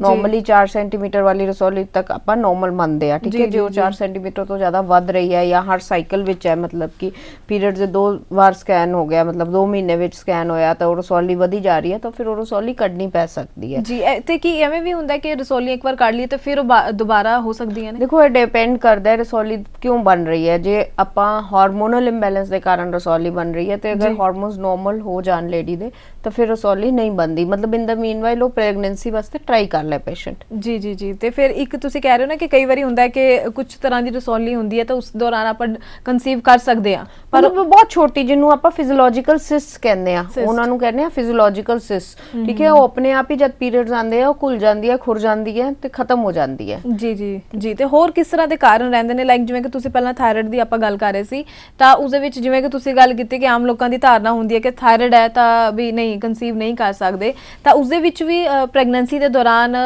ਜੋ ਦਵਾਈ ਹੈ ਥਾਇਰਾਇਡ ਦੀ ਉਹ ਕੰਟੀਨਿਊ ਰੱਖਣੀ ਪੈਂਦੀ ਹੈ? ਬਿਲਕੁਲ, ਥਾਇਰਾਇਡ ਦੀ ਦਵਾਈ ਕਦੇ ਨਹੀਂ ਛੱਡਣੀ ਚਾਹੀਦੀ ਜਦ ਪ੍ਰੈਗਨੈਂਟ ਹੈ। ਹਰ ਡਾਕਟਰ ਜਿਹੜਾ ਕੋਈ ਚੈੱਕਅਪ ਕਰ ਰਿਹਾ 4 ਹਫ਼ਤੇ ਬਾਅਦ ਜਾਂ 6 ਹਫ਼ਤੇ ਬਾਅਦ ਥਾਇਰਾਇਡ ਦਾ ਟੈਸਟ ਕਰਾਏਗਾ ਤੇ ਪ੍ਰੈਗਨੈਂਸੀ ਵਿੱਚ ਇਹਦੀ ਕਈ ਵਾਰ ਡੋਜ਼ ਵੀ ਵਧਾਣੀ ਪੈ ਸਕਦੀ ਹੈ। ਜੀ। ਤੇ ਉਸ ਦੇ ਨਾਲ ਬੱਚੇ ਨੂੰ ਤਾਂ ਕੋਈ ਨੁਕਸਾਨ ਨਹੀਂ? ਬਿਲਕੁਲ ਬੱਚੇ ਨੂੰ ਕੋਈ ਨੁਕਸਾਨ ਨਹੀਂ। ਜਦ ਥਾਇਰਾਇਡ ਕੰਟਰੋਲ ਰਹੇਗਾ ਤਾਂ ਕਾਹਨੂੰ ਨੁਕਸਾਨ ਹੋਏਗਾ। ਜੀ ਬਿਲਕੁਲ ਬਿਲਕੁਲ। ਤੇ ਸਾਰੀਆਂ ਧਾਰਨਾਵਾਂ ਨੂੰ ਅਸੀਂ ਇਹੀ ਇਸ ਪ੍ਰੋਗਰਾਮ ਦੇ ਜ਼ਰੀਏ ਬਦਲਣ ਦੀ ਕੋਸ਼ਿਸ਼ ਕਰ ਰਹੇ ਹਾਂ ਕਿ ਜੋ ਗਲਤ ਧਾਰਨਾਵਾਂ ਸਾਡੇ ਸਮਾਜ ਵਿੱਚ ਬਣ ਚੁੱਕੀਆਂ ਨੇ, ਅਸੀਂ ਉਹਨਾਂ ਹੀ ਪ੍ਰਸ਼ਨਾਂ ਦੇ ਸਵਾਲ ਤੁਹਾਡੇ ਤੱਕ ਪਹੁੰਚਾਉਣ ਦੀ ਕੋਸ਼ਿਸ਼ ਕਰ ਰਹੇ ਹਾਂ ਇਸ ਪ੍ਰੋਗਰਾਮ ਦੇ ਜ਼ਰੀਏ। ਤੇ ਸਾਡੇ ਇੱਕ ਹੋਰ ਕਾਲਰ ਲਾਈਨ ਤੇ ਜੁੜ ਚੁੱਕੇ ਨੇ। ਹੈਲੋ। ਹੈਲੋ। ਹਾਂਜੀ, ਕੀ ਨਾਮ ਹੈ ਜੀ ਤੁਹਾਡਾ? ਹਾਂਜੀ ਮੈਮ, ਮੇਰਾ ਨਾਮ ਰੂਬੀ ਹੈ, ਮੈਂ ਬੰਗਿਆ ਤੋਂ ਬੋਲ ਰਹੀ ਹਾਂ। ਹਾਂਜੀ, ਕੀ ਪ੍ਰੋਬਲਮ ਹੈ ਤੁਹਾਨੂੰ, ਕੀ ਪਰੇਸ਼ਾਨੀ ਹੈ? ਮੈਮ ਮੇਰੀ ਮੈਰਿਜ ਨੂੰ 2 ਸਾਲ ਹੋ ਗਏ ਆ ਜੀ। ਹਜੇ ਤੱਕ ਵੀ ਬੇਬੀ ਕਨਸੀਵ ਨਹੀਂ ਹੋ ਰਿਹਾ। ਜੀ। ਹਾਂਜੀ। ਤੁਸੀਂ ਕੋਈ ਟੈਸਟ ਕਰਾਇਆ ਜੀ? ਹਾਂਜੀ ਮੈਮ, ਟੈਸਟ ਕਰਵਾਏ ਆ। ਕੀ ਨੁਕਸ ਦੱਸਿਆ ਡਾਕਟਰ ਨੇ? ਮੈਮ ਮੇਰੇ ਦੇ ਵਿੱਚ ਉਹਨਾਂ ਨੇ ਨੁਕਸ ਦੱਸਿਆ ਸੀ ਕਿ ਅੰਡੇ ਬਹੁਤ ਜ਼ਿਆਦਾ ਬਣ ਰਹੇ ਆ। ਹਸਬੈਂਡ ਦਾ ਵੀ ਟੈਸਟ ਹੋਇਆ ਸੀ, ਉਹਨਾਂ ਦੇ ਸੀਮਨ ਬਹੁਤ ਅੱਛੇ ਆ ਰਹੇ ਆ। ਓਕੇ, ਦਾ ਮਤਲਬ ਤੁਹਾਡੇ ਪੀਰੀਅਡਸ ਰੈਗੂਲਰ ਹੈ ਕਿ ਠੀਕ ਨਹੀਂ ਹੈ? ਮੈਮ ਮੇਰੇ ਪੀਰੀਅਡ ਰੈਗੂਲਰ ਵੀ ਹੋ ਜਾਂਦੇ ਆ ਔਰ ਵਿੱਚ ਮਿਸ ਵੀ ਹੋ ਜਾਂਦੇ, 2 ਮਹੀਨੇ ਨਹੀਂ ਆਉਂਦੇ, 3 ਮਹੀਨੇ ਨਹੀਂ। ਤੁਸੀਂ ਆਪਣੇ ਹਾਰਮੋਨਸ ਟੈਸਟ ਕਰਾਏ ਸਾਰੇ ਕਿ ਨਹੀਂ ਕਰਾਏ? ਮੈਮ ਨਹੀਂ, ਹਾਰਮੋਨ ਦਾ ਟੈਸਟ ਨਹੀਂ ਹੋਇਆ, ਮੇਰੀ ਜੀਟੀਟੀ ਹੋਈ ਸੀ। ਹਾਂ, ਤੁਹਾਨੂੰ ਸਭ ਤੋਂ ਪਹਿਲਾਂ ਇੱਕ ਪ੍ਰੋਪਰ ਹਾਰਮੋਨ ਐਨਾਲਿਸਿਸ ਕਰਾਉਣਾ ਚਾਹੀਦਾ ਹੈ। ਉਸ ਤੋਂ ਬਾਅਦ ਜਿਹੜਾ ਡਾਕਟਰ ਹੈ ਤੁਹਾਨੂੰ ਅੰਡਾ ਬਣਨ ਦੀ ਦਵਾਈ ਦੇਗਾ, ਤਾਂ ਮੈਨੂੰ ਉਮੀਦ ਹੈ ਉਸ ਦਵਾਈ ਦੇ ਨਾਲ ਤੁਸੀਂ ਰਿਸਪੌਂਡ ਕਰੋਗੇ, ਕਿਉਂਕਿ ਹਾਲੇ ਤੁਹਾਡੀ ਏਜ ਵੀ ਛੋਟੀ ਹੈ ਤੇ ਸ਼ਾਦੀ ਨੂੰ ਵੀ ਘੱਟ ਟਾਈਮ ਹੋਇਆ ਹੈ। ਹਾਂਜੀ ਮੈਮ। ਜੀ, ਜਿਵੇਂ ਕਿ ਇਹਨਾਂ ਨੇ ਗੱਲ ਕੀਤੀ ਕਿ ਅੰਡੇ ਘੱਟ ਬਣਦੇ ਨੇ, ਤੇ ਉਸ ਦੇ ਪਿੱਛੇ ਕੀ ਰੀਜ਼ਨ ਰਹਿ ਸਕਦੇ ਆ? ਤੇ ਉਹ ਦਵਾਈਆਂ ਨਾਲ ਸਾਰਾ ਹਾਰਮੋਨਲ ਇੰਬੈਲੈਂਸ ਹੈ, ਕਿਉਂਕਿ ਦੇਖੋ ਅੰਡੇਦਾਨੀਆਂ ਤੇ ਬੱਚੇਦਾਨੀ ਦੀ ਤੈ ਨੂੰ ਸਾਰੇ ਹਾਰਮੋਨਸ ਨੇ ਰੈਗੂਲੇਟ ਕਰਨਾ ਹੈ, ਜਿਹੜੇ ਹਾਰਮੋਨਸ ਦਿਮਾਗ ਤੋਂ ਸਿਕਰੀਟ ਹੁੰਦੇ ਆ, ਠੀਕ ਹੈ। ਜਦ ਹਾਰਮੋਨਸ ਦਾ ਇੰਬੈਲੈਂਸ ਹੁੰਦਾ ਹੈ, ਇੰਬੈਲੈਂਸ ਕਦੇ ਵੀ ਹੋ ਸਕਦਾ ਹੈ, ਕਿਸੇ ਵੀ ਕਾਰਨ ਹੋ ਸਕਦਾ ਹੈ, ਜੀ, ਠੀਕ ਹੈ। ਕਿਸੇ ਸਟ੍ਰੈਸ ਦੇ ਨਾਲ ਹੋ ਸਕਦਾ ਹੈ, ਕਿਸੇ ਵੀ ਕਾਰਨ ਹੋ ਸਕਦਾ ਹੈ, ਜਾਂ ਕਿਸੇ ਬਿਮਾਰੀ ਦੇ ਕਾਰਨ ਹੋ ਸਕਦਾ ਹੈ।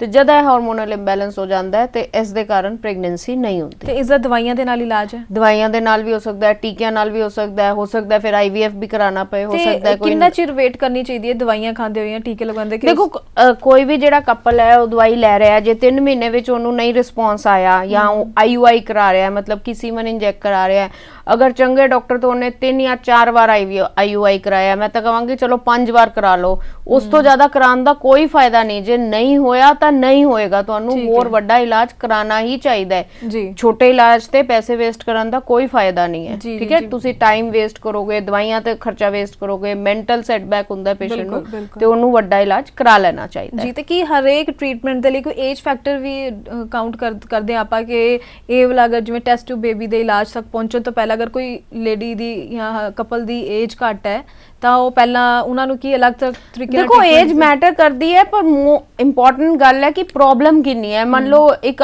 ਕਪਲ ਹੈ, ਵਾਈਫ 23 ਸਾਲ ਦੀ ਹੈ, ਹਸਬੈਂਡ 24 ਸਾਲ ਦਾ ਹੈ, ਪਰ ਹਸਬੈਂਡ ਵਿੱਚ ਸ਼ੁਕਰਾਣੂ ਨਹੀਂ, ਤੇ ਸਮੱਸਿਆ ਤਾਂ ਬਹੁਤ ਵੱਡੀ ਹੈ ਨਾ। ਇਹਦਾ ਮਤਲਬ ਕਿ ਕੋਈ ਛੋਟਾ ਇਲਾਜ ਹੁਣ ਹੈਲਪ ਨਹੀਂ ਕਰੇਗਾ, ਉਹਨਾਂ ਨੂੰ ਵੱਡਾ ਇਲਾਜ ਕਰਾਉਣਾ ਹੀ ਪਏਗਾ। ਜਿੰਨੀ ਛੇਤੀ ਕਰਾਣਗੇ ਉਨਾ ਬੈਟਰ ਸਕਸੈਸ ਰੇਟ ਰਹੇਗਾ, ਠੀਕ ਹੈ ਨਾ। ਔਰ ਜਿਵੇਂ ਜਿਵੇਂ ਏਜ ਵੱਧਦੀ ਹੈ ਉਵੇਂ ਉਵੇਂ ਜਿਹੜਾ ਪ੍ਰੈਗਨੈਂਸੀ ਦਾ ਸਕਸੈਸ ਰੇਟ ਹੈ, ਮਤਲਬ ਕਿਸੇ ਵੀ ਟ੍ਰੀਟਮੈਂਟ ਦਾ, ਉਹ ਘਟ ਜਾਂਦਾ ਹੈ। ਤੁਸੀਂ ਖੁਦ ਦੇਖੋ, ਇੱਕ ਲੇਡੀ 22 ਸਾਲ ਦੀ ਹੈ, ਉਹਨੂੰ ਪ੍ਰੈਗਨੈਂਸੀ ਛੇਤੀ ਹੋਏਗੀ। ਜੇ 33 ਸਾਲ ਦੀ ਲੇਡੀ ਹੈ, ਉਹਨੂੰ ਥੋੜਾ ਵੈਸੇ ਵੀ ਨਾਰਮਲੀ ਟਾਈਮ ਲੱਗ ਜਾਏਗਾ। ਤੇ ਜਿਵੇਂ ਜਿਵੇਂ ਏਜ ਵੱਧਦੀ ਹੈ ਸਕਸੈਸ ਰੇਟ ਘਟ ਜਾਂਦਾ ਹੈ। ਪਰ ਜ਼ਰੂਰ ਕਹਿਣਾ ਚਾਹੂੰਗੀ ਕਿ ਜਿਨ੍ਹਾਂ ਪੇਸ਼ੈਂਟਸ ਦੀ ਮਾਹਵਾਰੀ ਵੀ ਬੰਦ ਹੋ ਗਈ ਹੈ ਜਾਂ ਏਜ ਜ਼ਿਆਦਾ ਹੋ ਗਈ ਹੈ, ਉਹਨਾਂ ਨੂੰ ਹਤਾਸ਼ ਹੋਣ ਦੀ ਕੋਈ ਲੋੜ ਨਹੀਂ ਹੈ। ਅੱਜ ਕੱਲ ਇੰਨੀ ਤਰੱਕੀ ਹੋ ਗਈ ਹੈ ਸਾਇੰਸ ਵਿੱਚ ਕਿ ਉਹ ਬੱਚਾ ਲੈ ਸਕਦੇ ਆ। ਬਿਲਕੁਲ ਬਿਲਕੁਲ ਸਹੀ ਕਿਹਾ ਤੁਸੀਂ। ਤੇ ਇੱਕ ਹੋਰ ਕਾਲਰ ਸਾਡੇ ਲਾਈਨ ਤੇ ਜੁੜ ਚੁੱਕੇ ਨੇ। ਹੈਲੋ। ਹੈਲੋ। ਹਾਂਜੀ, ਕੀ ਨਾਮ ਹੈ ਜੀ ਤੁਹਾਡਾ? ਮੇਰਾ ਨਾਮ रूपलाल है जी। हाँ जी, केड़ी जगह तो बोल रहे हो? मैं हिमाचल के शिमला डिस्ट्रिक्ट से बोल रहा हूँ जी। जी, की परेशानी है थानू? हमारे को जी यहाँ शादी हुए 20 साल हो गई ने जी। कितने साल? 20 साल हो गए हैं आपको?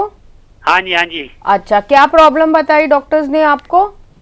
तो हम गए भी थे जी हॉस्पिटल में, काफी पहले चेकअप करवाया था ना जी। अच्छा। फिर उन्होंने कहा था कि जी ऐसे कोई मेजर प्रॉब्लम नहीं है। नहीं, कहते देखो 20 साल हो गए और आपके आपस में मिल रहे हो और बच्चा नहीं हो रहा, इसका मतलब प्रॉब्लम तो है ही है। आपको एक्सपर्ट ओपिनियन लेना चाहिए कि क्यों नहीं है। आपकी वाइफ की एज कितनी हो गई?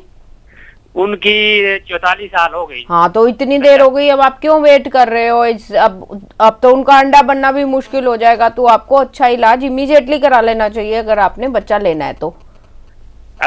तो कैसे होगा जी? ये उनको ऐसे डेट बंद हो गई जी उनकी। हाँ, डेट बंद हो गई है तो इसका मतलब उनका अंडा भी नहीं बन रहा होगा मोस्ट प्रॉब्ली। तो आप अपना वाइफ का इलाज कराइए, देखिए वो जो भी डॉक्टर इलाज करेगा देखेगा उनका बच्चा हो सकता है नहीं हो सकता, बच्चेदानी की तय कैसी है, फिर वो अंडा बैंक से लेगा, आपके शुक्राणु लेके भ्रूण तैयार करके आपकी वाइफ के अंदर रख देगा बच्चा। अच्छा जी। जी, वाकई इन्होंने तो बहुत ज्यादा हाँ, देखो कितना टाइम वेस्ट इन्होंने, सक्सेस रेट भी कट जाता है। हाँ, 20 साल ਕੱਢ ਦਿੱਤੇ ਆ ਇਹ ਸੋਚਦੇ ਕਿ ਕੋਈ ਪ੍ਰੋਬਲਮ ਨਹੀਂ ਹੈ, ਕੋਈ ਪ੍ਰੋਬਲਮ ਨਹੀਂ ਹੈ। ਹੁਣ ਵਾਈਫ ਦੇ ਪੀਰੀਅਡਸ ਹੀ ਬੰਦ ਹੋ ਗਏ। ਬਿਲਕੁਲ ਬਿਲਕੁਲ। ਤੇ ਇਸੇ ਲਈ ਅਸੀਂ ਤੁਹਾਨੂੰ ਬਾਰ-ਬਾਰ ਇਹ ਕਹਿ ਰਹੇ ਹਾਂ ਕਿ ਅਗਰ ਤੁਹਾਨੂੰ ਥੋੜਾ ਜਿਹਾ ਵੀ ਆਈਡੀਆ ਲੱਗਦਾ ਹੈ ਕਿ ਅਗਰ ਜਿਵੇਂ ਕਿ ਡਾਕਟਰ ਸੁਮਿਤਾ ਸੋਫਤ ਜੀ ਨੇ ਵੀ ਕਿਹਾ ਕਿ ਅਗਰ ਨਾਰਮਲੀ ਮੈਰਿਜ ਤੋਂ ਬਾਅਦ 1 ਸਾਲ ਦੇ ਅੰਦਰ ਅਗਰ ਤੁਸੀਂ ਚਾਹੁੰਦੇ ਹੋ ਕਿ ਪ੍ਰੈਗਨੈਂਸੀ ਹੋਵੇ ਔਰ 1 ਸਾਲ ਦੇ ਅੰਦਰ ਪ੍ਰੈਗਨੈਂਸੀ ਨਹੀਂ ਹੋ ਰਹੀ ਹੈ ਤਾਂ ਇੱਥੇ ਤੁਸੀਂ ਜ਼ਰੂਰ ਸੋਚ ਲਓ ਕਿ ਕੋਈ ਪਰੇਸ਼ਾਨੀ ਹੈ, ਕੋਈ ਸਮੱਸਿਆ ਹੈ ਤੇ ਜ਼ਰੂਰ ਕਿਸੇ ਐਕਸਪਰਟ ਡਾਕਟਰ ਨਾਲ ਕੰਸਲਟ ਕਰਨਾ ਚਾਹੀਦਾ ਹੈ ਤਾਂ ਕਿ ਤੁਹਾਨੂੰ ਅੱਗੇ ਪ੍ਰੋਬਲਮ ਹੋਰ ਨਾ ਵਧੇ, ਸ਼ੁਰੂਆਤ ਵਿੱਚ ਹੀ ਇਹ ਪ੍ਰੋਬਲਮ ਨੂੰ ਪਕੜਿਆ ਜਾ ਸਕੇ ਤੇ ਤੁਸੀਂ ਉਸ ਤੋਂ ਨਿਜਾਤ ਪਾ ਸਕੋ। ਤੇ ਇਸ ਦੇ ਨਾਲ ਹੀ ਤੇ ਮੈਂ ਜਾਣਨਾ ਚਾਹਾਂਗੀ ਕਿ ਆਪਾਂ ਪਹਿਲਾਂ ਗੱਲ ਕਰ ਰਹੇ ਸੀ ਨਾ ਲੇਜ਼ਰ ਹੈਚਿੰਗ ਬਾਰੇ, ਬਹੁਤ ਇਸ ਟ੍ਰੀਟਮੈਂਟ ਦਾ ਸੁਣਨ ਨੂੰ ਮਿਲਦਾ ਹੈ। ਮਤਲਬ ਇਸ ਟ੍ਰੀਟਮੈਂਟ ਬਾਰੇ ਡਿਟੇਲ ਵਿੱਚ ਦੱਸੋ ਕਿ ਇਸ ਦੇ ਵਿੱਚ ਕੀ ਖਾਸ ਚੀਜ਼ਾਂ ਨੇ ਕਿ ਜਿਸ ਦੇ ਨਾਲ ਵੀ ਸਕਸੈਸ ਰੇਟ ਬਹੁਤ ਜ਼ਿਆਦਾ ਵੱਧ ਜਾਂਦਾ ਹੈ।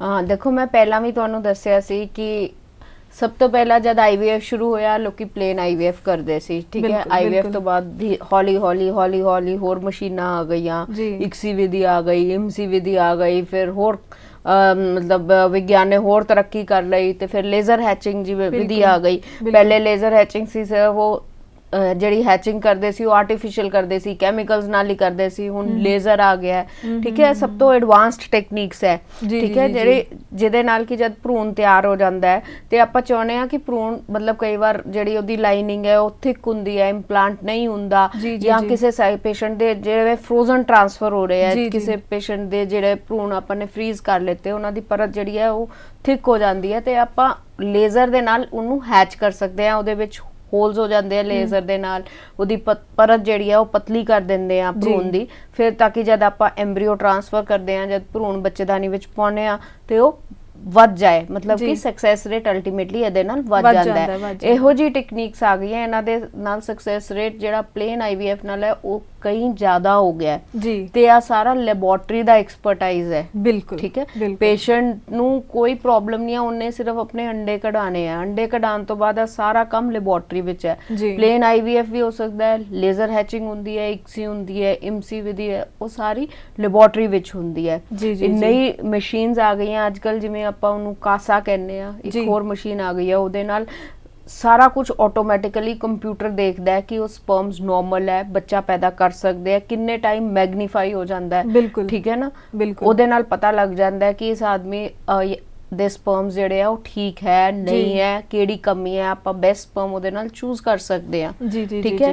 ਤੇ ਇੱਕ ਆ ਗਿਆ ਐਮਬ੍ਰੀਓ ਮੋਨੀਟਰਿੰਗ ਆ ਗਿਆ, ਆਪਾਂ ਦੇਖਦੇ ਆ ਜਿਵੇਂ ਲੈਬੋਰਟਰੀ ਵਿੱਚ ਭਰੂਣ ਤਿਆਰ ਹੋ ਰਿਹਾ, ਕਿਸ ਟਾਈਮ ਤੇ ਕਿੰਨੀ ਸਟੇਜ ਤੇ ਉਹ ਪਹੁੰਚ ਰਿਹਾ ਹੈ, 12 ਘੰਟੇ ਬਾਅਦ ਕਿਹੜੀ ਸਟੇਜ ਆਈ, 24 ਘੰਟੇ ਬਾਅਦ ਕਿੰਨੀ ਆਈ, 48 ਘੰਟੇ ਬਾਅਦ ਕਿੰਨੀ ਆਈ, ਕਿਹੜਾ ਜਿਹੜਾ ਭਰੂਣ ਹੈ ਉਹ ਸਭ ਤੋਂ ਜ਼ਿਆਦਾ ਵਧੀਆ ਵੱਧ ਰਿਹਾ, ਅਸੀਂ ਉਹ ਸਿਲੈਕਟ ਕਰਕੇ ਟ੍ਰਾਂਸਫਰ ਕਰਾਂਗੇ ਜੀ। ਵਾਕਈ, ਕਿਉਂਕਿ ਇਹੀ ਟੈਕਨੀਕ ਉਹੀ ਡਾਕਟਰ ਤੁਹਾਨੂੰ ਤੁਹਾਡੇ ਤੇ ਇਸੇ ਟੈਕਨੀਕ ਨਾਲ ਇਲਾਜ ਕਰ ਸਕੇਗਾ ਜੋ ਮਾਹਿਰ ਹੋਏਗਾ, ਕਿਉਂਕਿ ਇਹ ਟੈਕਨੀਕ ਉਹੀ ਰੱਖ ਸਕੇਗਾ ਜਿਸ ਨੇ ਇਸ ਦੇ ਬਾਰੇ ਪੂਰੀ ਸਟੱਡੀ ਕੀਤੀ ਹੋਏਗੀ। ਸੋ ਬਹੁਤ ਜ਼ਰੂਰੀ ਹੈ ਕਿ ਅਗਰ ਤੁਸੀਂ ਆਪਣਾ ਸਫਲ ਤਰੀਕੇ ਨਾਲ ਇਲਾਜ ਕਰਵਾਉਣਾ ਚਾਹੁੰਦੇ ਹੋ ਕਿ ਅਗਰ ਇਲਾਜ ਅਸੀਂ ਸ਼ੁਰੂ ਕੀਤਾ ਤਾਂ ਅਸੀਂ ਉਸਦੇ ਇੱਕ ਵਧੀਆ ਰਿਜ਼ਲਟ ਤੇ ਵੀ ਪਹੁੰਚੀਏ, ਆਪਣੇ ਘਰ ਵਿੱਚ ਖੁਸ਼ੀਆਂ ਲੈ ਕੇ ਆਈਏ, ਤਾਂ ਬਹੁਤ ਜ਼ਰੂਰੀ ਹੈ ਇੱਕ ਮਾਹਿਰ ਡਾਕਟਰ ਕੋਲ ਜਾਈਏ ਤੇ ਆਪਣੇ ਇੱਕ ਸਹੀ ਜੋ ਤੁਹਾਡੇ ਲਈ ਢੁਕਵਾਂ ਇਲਾਜ। ਜ਼ਰੂਰੀ ਨਹੀਂ ਕਿ ਜੋ ਹਰੇਕ ਦਾ ਇਲਾਜ ਹੋ ਰਿਹਾ ਉਹੀ ਤੁਹਾਡੇ ਤੇ ਸਹੀ ਬੈਠੇਗਾ, ਹਰੇਕ ਦੀ ਪ੍ਰੋਬਲਮ ਅਲੱਗ ਹੁੰਦੀ ਹੈ, ਹਰੇਕ ਦਾ ਸਰੀਰ ਅਲੱਗ ਤਰੀਕੇ ਦਾ ਹੁੰਦਾ ਤੇ ਹਰੇਕ ਨੂੰ ਅਲੱਗ ਤਰੀਕੇ ਦਾ ਇਲਾਜ ਜੋ ਹੈ ਫੋਲੋ ਕਰਨਾ ਚਾਹੀਦਾ ਜੋ ਡਾਕਟਰ ਤੁਹਾਨੂੰ ਰਿਕਮੈਂਡ ਕਰਦਾ ਹੈ। ਸੋ ਇਹ ਨਹੀਂ ਕਿ ਟੈਸਟ ਟਿਊਬ ਬੇਬੀ ਦਾ ਚੱਲਣ ਚੱਲ ਰਿਹਾ ਹੈ ਕਿ ਸਾਨੂੰ ਪ੍ਰੋਬਲਮ ਹੈ ਤੇ ਸਿੱਧਾ ਹੀ ਟੈਸਟ ਟਿਊਬ ਬੇਬੀ ਕਰਵਾ ਲਓ, ਕੀ ਪਤਾ ਤੁਹਾਡੀ ਬੋਡੀ ਵਿੱਚ ਇੰਨੀ ਪਰੇਸ਼ਾਨੀ ਨਹੀਂ ਹੋਵੇ ਕਿ ਤੁਹਾਨੂੰ ਟੈਸਟ ਟਿਊਬ ਬੇਬੀ ਦੀ ਲੋੜ ਨਹੀਂ ਹੋਵੇ। ਸੋ ਹਮੇਸ਼ਾ ਐਕਸਪਰਟ ਡਾਕਟਰ ਦੀ ਰਾਏ ਲੈਂਦੇ ਰਹੋ। ਤੇ ਹੋਰ ਇਸ ਦੇ ਵਿੱਚ ਮੈਂ ਤੁਹਾਨੂੰ ਜਾਣਨਾ ਚਾਹਾਂਗੀ ਕਿ ਕਿਹੜਾ ਇਲਾਜ ਕੋਈ ਵੀ ਆਪਾਂ ਇਹਦੇ ਵਿੱਚ ਲੈਂਦੇ ਆ ਤਾਂ ਫਿਰ ਕਿੰਨਾ ਖਾਸ ਗੱਲਾਂ ਦਾ ਧਿਆਨ ਰੱਖਣ ਕਪਲਸ? ਬਸ ਮੈਂ ਪਹਿਲਾਂ ਵੀ ਦੱਸਿਆ ਕਿ ਮਤਲਬ ਇੱਕ ਤਾਂ ਜਿਹੜੀ ਵੀ ਦਵਾਈ ਡਾਕਟਰ ਰਿਕਮੈਂਡ ਕਰਦਾ ਹੈ ਉਹ ਉਹ ਦਵਾਈ continue- ਜ਼ਰੂਰ ਖਾਣੀ continue, ਚਾਹੀਦੀ ਹੈ, ਬਿਲਕੁਲ, ਠੀਕ ਹੈ। ਕੋਈ ਬਿਲਕੁਲ। ਡਾਕਟਰ ਕੋਈ ਦਵਾਈ ਇੰਜ ਨਹੀਂ ਲਿਖੇਗਾ ਕਿ ਉਹਦਾ ਕੋਈ ਰੋਲ ਨਹੀਂ ਹੈ, ਉਹ ਦਵਾਈ ਖਾਣੀ ਜ਼ਰੂਰੀ ਹੈ। ਦਵਾਈ ਡਾਕਟਰ ਦੇ ਮੁਤਾਬਕ ਖਾਣ, ਜਿਵੇਂ ਜਿਵੇਂ ਡਾਕਟਰ ਬੁਲਾ ਰਿਹਾ ਹੈ ਉਵੇਂ ਉਵੇਂ ਉਹ ਆਉਣ, ਡਾਕਟਰ ਦੀ ਸਾਰੀ ਸਲਾਹ ਮੰਨਣ, ਠੀਕ ਹੈ। ਤੇ ਤਣਾਅ ਤੋਂ ਬਹੁਤ ਦੂਰ ਰਹਿਣ। ਬਿਲਕੁਲ। ਪਲੱਸ ਫੈਮਿਲੀ ਦੀ ਸਪੋਰਟ ਦੀ ਬਹੁਤ ਜ਼ਿਆਦਾ ਜ਼ਰੂਰਤ ਹੁੰਦੀ ਹੈ, ਮਤਲਬ ਸਾਰੀ ਫੈਮਿਲੀ ਯੂਨਾਈਟ ਹੋ ਕੇ ਸਪੋਰਟ ਕਰੇ ਤੇ ਕਪਲ ਦਾ ਸਕਸੈਸ ਰੇਟ ਜ਼ਿਆਦਾ ਵੱਧ ਜਾਂਦਾ ਹੈ। ਬਿਲਕੁਲ ਸਹੀ। ਤੇ ਇੱਕ ਉਸ ਲੇਡੀ ਨੂੰ ਜੋ ਕਿ ਟ੍ਰੀਟਮੈਂਟ ਲੈ ਰਹੀ ਹੈ ਉਸ ਨੂੰ ਸਹੀ ਮਾਹੌਲ, ਖੁਸ਼ੀਆਂ ਭਰਾ ਮਾਹੌਲ ਦੇਣਾ ਪਰਿਵਾਰ ਦੇ ਹੱਥ ਵਿੱਚ ਹੁੰਦਾ ਹੈ, ਕਿਉਂਕਿ ਪਰਿਵਾਰ ਵਿੱਚ ਖੁਸ਼ੀਆਂ ਤਾਂ ਹੀ ਆਣਗੀਆਂ ਜੋ ਲੇਡੀ ਵੀ ਸਟ੍ਰੈਸ ਫ੍ਰੀ ਹੋ ਕੇ ਇਸ ਅਗਰ ਟ੍ਰੀਟਮੈਂਟ ਲੈ ਰਹੀ ਹੈ ਤਾਂ ਉਸ ਨੂੰ ਸਟ੍ਰੈਸ ਫ੍ਰੀ ਹੋ ਕੇ ਆਪਣਾ ਇੱਕ ਚੰਗਾ ਮਾਈਂਡਸੈਟ ਦੇ ਨਾਲ ਅੱਗੇ ਵਧੇਗੀ, ਤਾਂ ਹੀ ਇਲਾਜ ਵੀ ਸਫਲ ਹੋ ਸਕੇਗਾ। ਤੇ ਬਹੁਤ ਜ਼ਰੂਰੀ ਹੈ ਕਿ ਤੁਸੀਂ ਇਹਨਾਂ ਚੀਜ਼ਾਂ ਵੱਲ ਖਾਸ ਧਿਆਨ ਦਿਓ, ਕਿਉਂਕਿ ਅਗਰ ਤੁਸੀਂ ਇਸ ਇਲਾਜ ਵੱਲ ਵਧ ਹੀ ਚੁੱਕੇ ਹੋ ਤਾਂ ਸਾਰੀ ਗੱਲਾਂ ਵੱਲ ਧਿਆਨ ਰੱਖਣਾ ਵੀ ਬਹੁਤ ਜ਼ਰੂਰੀ ਹੈ। ਇੱਥੇ ਹੀ ਮੈਂ ਜਾਣਨਾ ਚਾਹਾਂਗੀ ਕਿ ਕੀ ਜਿਵੇਂ ਆਪਾਂ ਟਿਊਬਸ ਦੀ ਗੱਲ ਕਰ ਰਹੇ ਸੀਗੇ ਪਹਿਲਾਂ ਵੀ, ਅਗਰ ਟਿਊਬਸ ਦੇ ਵਿੱਚ ਕਿਸੇ ਤਰ੍ਹਾਂ ਦੀ ਪਰੇਸ਼ਾਨੀ ਆ ਗਈ ਹੈ, ਕਈ ਕਹਿੰਦੇ ਨੇ ਜੀ ਟਿਊਬਸ ਬੰਦ ਹੋ ਗਈਆਂ ਹੁਣ ਤਾਂ ਬੱਚਾ ਹੋ ਹੀ ਨਹੀਂ ਸਕਦਾ, ਪਰ ਤੁਸੀਂ ਦੱਸਿਆ ਕਿ ਵੀ ਆਪਾਂ ਟੈਸਟ ਟਿਊਬ ਇੰਜੈਕਟ ਕਰ ਦਿੰਦੇ ਹਾਂ, ਅੰਡੇ ਅੰਦਰ ਕਰ ਦਿੰਦੇ ਹਾਂ, ਪਰ ਇਸਦੇ ਬਾਵਜੂਦ ਵੀ ਅਗਰ ਪ੍ਰੋਬਲਮ ਆ ਰਹੀ ਹੈ, ਟਿਊਬਸ ਬੰਦ ਹੋਈਆਂ, ਪਹਿਲਾਂ ਉਹਨਾਂ ਨੇ ਆਪਰੇਸ਼ਨ ਕਰਵਾਇਆ ਜੀ ਕਿ ਬੰਦ ਹੋ ਗਈਆਂ ਟਿਊਬਸ, ਆਪਰੇਸ਼ਨ ਕਰਵਾ ਕੇ ਖੁਲਵਾ ਲਿਆ, ਤਾਂ ਫਿਰ ਵੀ ਟ੍ਰੀਟਮੈਂਟ ਅੱਗੋਂ ਕਰਵਾਇਆ, ਪਰ ਬਾਰ-ਬਾਰ ਕੋਈ ਨਾ ਕੋਈ ਪ੍ਰੋਬਲਮ ਆ ਰਹੀ ਹੈ ਜਾਂ ਸਰੀਰ ਇੰਨਾ ਕੁ ਵੀਕ ਪੈ ਚੁੱਕਿਆ ਹੁੰਦਾ, ਉਹਨਾਂ ਨੂੰ ਕਿਸ ਰਾਹ ਤੇ ਚੱਲਣਾ ਚਾਹੀਦਾ? ਫਿਰ ਦੇਖੋ, ਜਦ ਵੀ ਕਿਸੇ ਲੇਡੀ ਦੀ ਟਿਊਬਾਂ ਬੰਦ ਹੋ ਗਈਆਂ, ਮੇਰੇ ਕੋਲ ਬੜੇ ਕਪਲਸ ਆਉਂਦੇ ਆ ਜਿਨ੍ਹਾਂ ਦੇ ਸਪੋਜ਼ਿੰਗ ਪਹਿਲੇ ਬੱਚੇ ਹੁੰਦੇ ਆ, 2 ਬੱਚੇ ਹੋ ਗਏ, ਉਹਨਾਂ ਨੇ ਟਿਊਬਾਂ ਬੰਦ ਦਾ ਆਪਰੇਸ਼ਨ ਕਰਾ ਦਿੱਤਾ, ਠੀਕ ਹੈ ਜੀ। ਬਾਈ ਚਾਂਸ ਕੋਈ 19-21 ਹੋ ਗਈ, ਬੱਚੇ ਨਹੀਂ ਠੀਕ ਰਹੇ, ਠੀਕ ਹੈ ਨਾ, ਫਿਰ ਉਹ ਟਿਊਬਾਂ ਖੁਲਾਉਣ ਦੇ ਚੱਕਰ ਵਿੱਚ ਪੈਂਦੇ ਆ, ਪਹਿਲੇ ਟਿਊਬਾਂ ਖੁੱਲਦੀਆਂ, ਠੀਕ ਹੈ, ਹੋ ਸਕਦਾ ਟਿਊਬਾਂ ਨਾ ਖੁੱਲਣ, ਪਰ ਇਹੋ ਜਿਹੇ ਪੇਸ਼ੈਂਟ ਵੀ ਆਪਣਾ ਬੱਚਾ ਲੈ ਸਕਦੇ ਆ, ਠੀਕ ਹੈ। ਦੂਜੀ ਗੱਲ, ਕਈਆਂ ਨੂੰ ਬਾਰ-ਬਾਰ ਬੱਚੇ ਜਿਹੜੇ ਆ ਟਿਊਬ ਵਿੱਚ ਠਹਿਰ ਜਾਂਦੇ, ਜਿਹਨੂੰ ਆਪਾਂ ਐਕਟੋਪਿਕ ਪ੍ਰੈਗਨੈਂਸੀ ਕਹਿੰਦੇ ਆ, ਠੀਕ ਹੈ। ਜੇ ਇੱਕ ਟਿਊਬ ਵਿੱਚ ਠਹਿਰ ਗਿਆ ਤਾਂ ਟਿਊਬ ਆਲਮੋਸਟ ਡੈਮੇਜ ਹੋ ਹੀ ਜਾਂਦੀ ਹੈ, 99% ਉਹ ਟਿਊਬ ਡੈਮੇਜ ਹੋ ਜਾਂਦੀ ਹੈ, ਉਹਦੇ ਵਿੱਚ ਦੁਬਾਰਾ ਨਹੀਂ ਮਤਲਬ ਨਾਰਮਲ ਵੇ ਨਾਲ ਹੋਏਗੀ। ਹੋ ਸਕਦਾ ਹੈ ਜਿਹੜੀ ਦੂਜੀ ਟਿਊਬ ਬਚੀ ਹੈ ਉਹ ਅਗਰ ਨਾਰਮਲ ਹੈ ਤੇ ਉਹਦੇ ਨਾਲ ਪ੍ਰੈਗਨੈਂਸੀ ਹੋ ਜਾਏਗੀ, ਪਰ ਨਹੀਂ ਹੋ ਰਹੀ ਤਾਂ ਫਿਰ ਵੀ ਉਹ ਪ੍ਰੈਗਨੈਂਸੀ ਲੈ ਸਕਦੇ ਆ। ਮਤਲਬ ਇਹ ਸਭ ਟੈਕਨੀਕਸ, ਮਤਲਬ ਸਭ ਪ੍ਰੋਬਲਮਸ ਵਿੱਚ ਟੈਸਟ ਟਿਊਬ ਬੇਬੀ ਦਾ ਬਹੁਤ ਰੋਲ ਹੈ, ਉਹ ਹੈਲਪ ਕਰੇਗਾ ਪ੍ਰੈਗਨੈਂਸੀ ਵਿੱਚ। ਜੀ, ਤੇ ਸਾਡੇ ਇੱਕ ਕਾਲਰ ਜੋ ਲਾਈਨ ਤੇ ਆ ਚੁੱਕੇ ਨੇ। ਹੈਲੋ ਹਾਂਜੀ, ਕੀ ਨਾਮ ਹੈ ਜੀ ਤੁਹਾਡਾ? ਸੋਨੂ ਜੀ। ਕਿਹੜੀ ਜਗ੍ਹਾ ਤੋਂ ਬੋਲ ਰਹੇ ਹੋ? ਮੈਂ ਟਾਂਡੇ ਤੋਂ ਜੀ। ਹਾਂਜੀ, ਕੀ ਪ੍ਰੋਬਲਮ ਹੈ ਤੁਹਾਨੂੰ? ਮੈਡਮ, ਮੇਰੀ ਵਾਈਫ ਤੇ ਇਸ ਟਾਈਮ ਇੱਥੇ ਆਣੀ ਨਹੀਂ, ਉਹਨਾਂ ਨਾਲ ਗੱਲ ਕਰਾਉਣੀ ਸੀ। ਮੇਰੇ ਪੀਰੀਅਡਸ ਉਹਨਾਂ ਦਾ ਟਾਈਮ ਤੋਂ ਪਹਿਲਾਂ ਆਉਂਦੇ, ਜਿੱਦਾਂ 30 ਦਿਨ ਬਾਅਦ ਆਉਣੇ ਚਾਹੀਦੇ, ਉਹਨਾਂ ਦੇ ਤਕਰੀਬਨ ਕੋਈ 22 ਦਿਨ 23 ਦਿਨ ਘੱਟ ਦੇਣਾ ਚਾਹੁੰਦੇ ਆ। ਨਹੀਂ, ਕਦ ਤੋਂ ਆ ਰਹੇ ਆ ਉਹਨਾਂ ਨੂੰ? ਸਡਨ ਚੇਂਜ ਹੋਇਆ ਹੈ ਕਿ ਪਹਿਲਾਂ ਸ਼ੁਰੂਆਤ ਤੋਂ ਹੀ ਆਉਂਦੇ ਆ? ਮੈਡਮ, ਸ਼ੁਰੂਆਤ ਤੋਂ ਹੀ ਤਕਰੀਬਨ ਆਉਂਦੇ। ਤੇ ਤੁਹਾਡੀ ਸ਼ਾਦੀ ਨੂੰ ਕਿੰਨੀ ਦੇਰ ਹੋ ਗਈ? ਮੈਡਮ, 15 ਸਾਲ ਹੋ ਗਏ ਆੜੀ ਆ। ਤੇ ਤੁਹਾਨੂੰ ਬੱਚੇ ਦੀ ਹੁਣ ਲੋੜ ਹੈ? ਨਹੀਂ, ਬੱਚੇ ਦੇ ਮੈਡਮ ਠੀਕ ਹੈ ਜੀ, ਉਦਾਂ ਦਾ ਫਿਰ ਤਾਂ ਕੋਈ ਪ੍ਰੋਬਲਮ ਨਹੀਂ ਹੈ ਇਹਦੇ ਵਿੱਚ। ਬੱਚੇ ਹੈ ਤੁਹਾਨੂੰ ਤੇ ਵਾਈਫ ਦੇ ਅਗਰ ਸ਼ੁਰੂ ਤੋਂ ਹੀ ਪੀਰੀਅਡਸ ਇੰਨੇ ਆਉਂਦੇ ਆ ਤਾਂ ਕੋਈ ਫਿਰ ਪ੍ਰੋਬਲਮ ਨਹੀਂ ਹੋਣੀ ਚਾਹੀਦੀ। ਪੇਨ ਹੁੰਦੀ ਆ ਨਾਲ ਵੀ ਹਲਕੀ ਜਿਹੀ, ਤੇ ਉਹਦੇ ਵਾਸਤੇ ਕੋਈ ਵੀ ਪੇਨ ਕਿਲਰ ਲੈ ਸਕਦੇ ਆ। ਬਾਕੀ ਚੈੱਕਅਪ ਕਰਾ ਲੈਣ ਕਿ ਕੋਈ ਰਸੌਲੀ ਵਗੈਰਾ ਤਾਂ ਨਹੀਂ ਆ, ਕੋਈ ਹੋਰ ਹਾਰਮੋਨਲ ਇੰਬੈਲੈਂਸ ਨਹੀਂ ਹੈ ਜੀ। ਤੇ ਜਿਵੇਂ ਕਿ ਆਪਾਂ ਮੈਂਸਿਸ ਦੀ ਗੱਲ ਕਰ ਰਹੇ ਕਿ ਸ਼ੁਰੂਆਤੀ ਦੌਰ ਵਿੱਚ ਜਿਵੇਂ ਕਿ ਕੁੜੀਆਂ ਨੂੰ ਮੈਂਸਿਸ ਦੀ ਇਹ ਪ੍ਰੋਬਲਮ ਰਹਿੰਦੀ ਹੈ ਕਿ ਕਈ ਵਾਰੀ ਰੈਗੂਲਰ ਨਹੀਂ ਆ ਰਹੇ ਜਾਂ ਰੁਕ ਕੇ ਆ ਰਹੇ, ਕਿ ਇਸ ਨੂੰ ਵੀ ਆਪਾਂ ਇਸੀ ਸਮੱਸਿਆ ਦੀ ਸ਼ੁਰੂਆਤ ਮੰਨ ਸਕਦੇ ਹਾਂ ਕਿ ਇਸ ਦੇ ਨਾਲ ਅੱਗੋਂ ਵੀ ਉਹਨੇ ਇਹ ਪ੍ਰੋਬਲਮ ਹੋਏਗੀ? ਬਿਲਕੁਲ, ਜੇ ਪੀਰੀਅਡਸ ਇਰੈਗੂਲਰ ਹੈ ਜਾਂ ਨਹੀਂ ਆ ਰਹੇ, ਮਤਲਬ ਜਦ ਸ਼ੁਰੂ ਹੁੰਦੇ ਆ ਲੇਟ ਗਰਲ ਦੇ ਪੀਰੀਅਡ, ਲੜਕੀ ਦੇ ਪੀਰੀਅਡ ਸ਼ੁਰੂ ਹੁੰਦੇ ਆ, ਕਈ ਵਾਰ ਪਹਿਲਾਂ 2 4 5 6 ਮਹੀਨੇ ਇਰੈਗੂਲਰ ਹੋ ਸਕਦੇ ਆ, ਪਰ ਬਾਅਦ ਵਿੱਚ ਰੈਗੂਲਰ ਹੋ ਜਾਂਦੇ ਆ। ਪਰ ਜੇ ਨਹੀਂ ਹੋ ਰਹੇ ਤਾਂ ਡੈਫੀਨੇਟਲੀ ਹਾਰਮੋਨਲ ਜਾਂਚ ਹੋਣੀ ਬਹੁਤ ਜ਼ਰੂਰੀ ਹੈ ਜੀ, ਤੇ ਉਹਨਾਂ ਨੂੰ ਵੀ ਡਾਕਟਰ ਤੋਂ ਆਪਣਾ ਟ੍ਰੀਟਮੈਂਟ ਲੈਣਾ ਚਾਹੀਦਾ ਹੈ। ਬਿਲਕੁਲ ਬਿਲਕੁਲ ਜੀ। ਤੇ ਇਸ ਦੇ ਨਾਲ ਹੀ ਇੱਥੇ ਮੈਂ ਵੀ ਜਾਣਨਾ ਚਾਹੂੰਗੀ ਕਿ ਜਿਵੇਂ ਨਵਾਂ ਵਿਆਹ ਹੋਇਆ ਕਪਲ ਹੈ, ਹੁਣ ਉਹ ਇਕੱਠੇ ਮਿਲ ਵੀ ਨਹੀਂ ਪਾਉਂਦੇ, ਕਈ ਵਾਰੀ ਕਿਸੇ ਰੀਜ਼ਨ ਕਰਕੇ, ਜਿਵੇਂ ਆਪਾਂ ਗੱਲ ਕਰ ਰਹੇ ਹਾਂ ਕਿ ਹਸਬੈਂਡ ਬਾਹਰ ਰਹਿੰਦਾ ਹੈ, ਪਰ ਉਹਨਾਂ ਨੂੰ ਇਸ ਪ੍ਰੋਬਲਮ ਦਾ ਪਤਾ ਹੀ ਨਹੀਂ ਚੱਲਦਾ ਕਿਉਂਕਿ ਜ਼ਿਆਦਾ ਮਿਲ ਨਹੀਂ ਪਾਉਂਦੇ, ਤਾਂ ਉਹ ਸੋਚਦੇ ਨੇ ਕਿ ਸ਼ਾਇਦ ਵੈਸੇ ਹੀ ਨਾਰਮਲ ਜੀ ਗੱਲ ਹੈ, ਕੋਈ ਐਸੀ ਨਹੀਂ ਹੈ।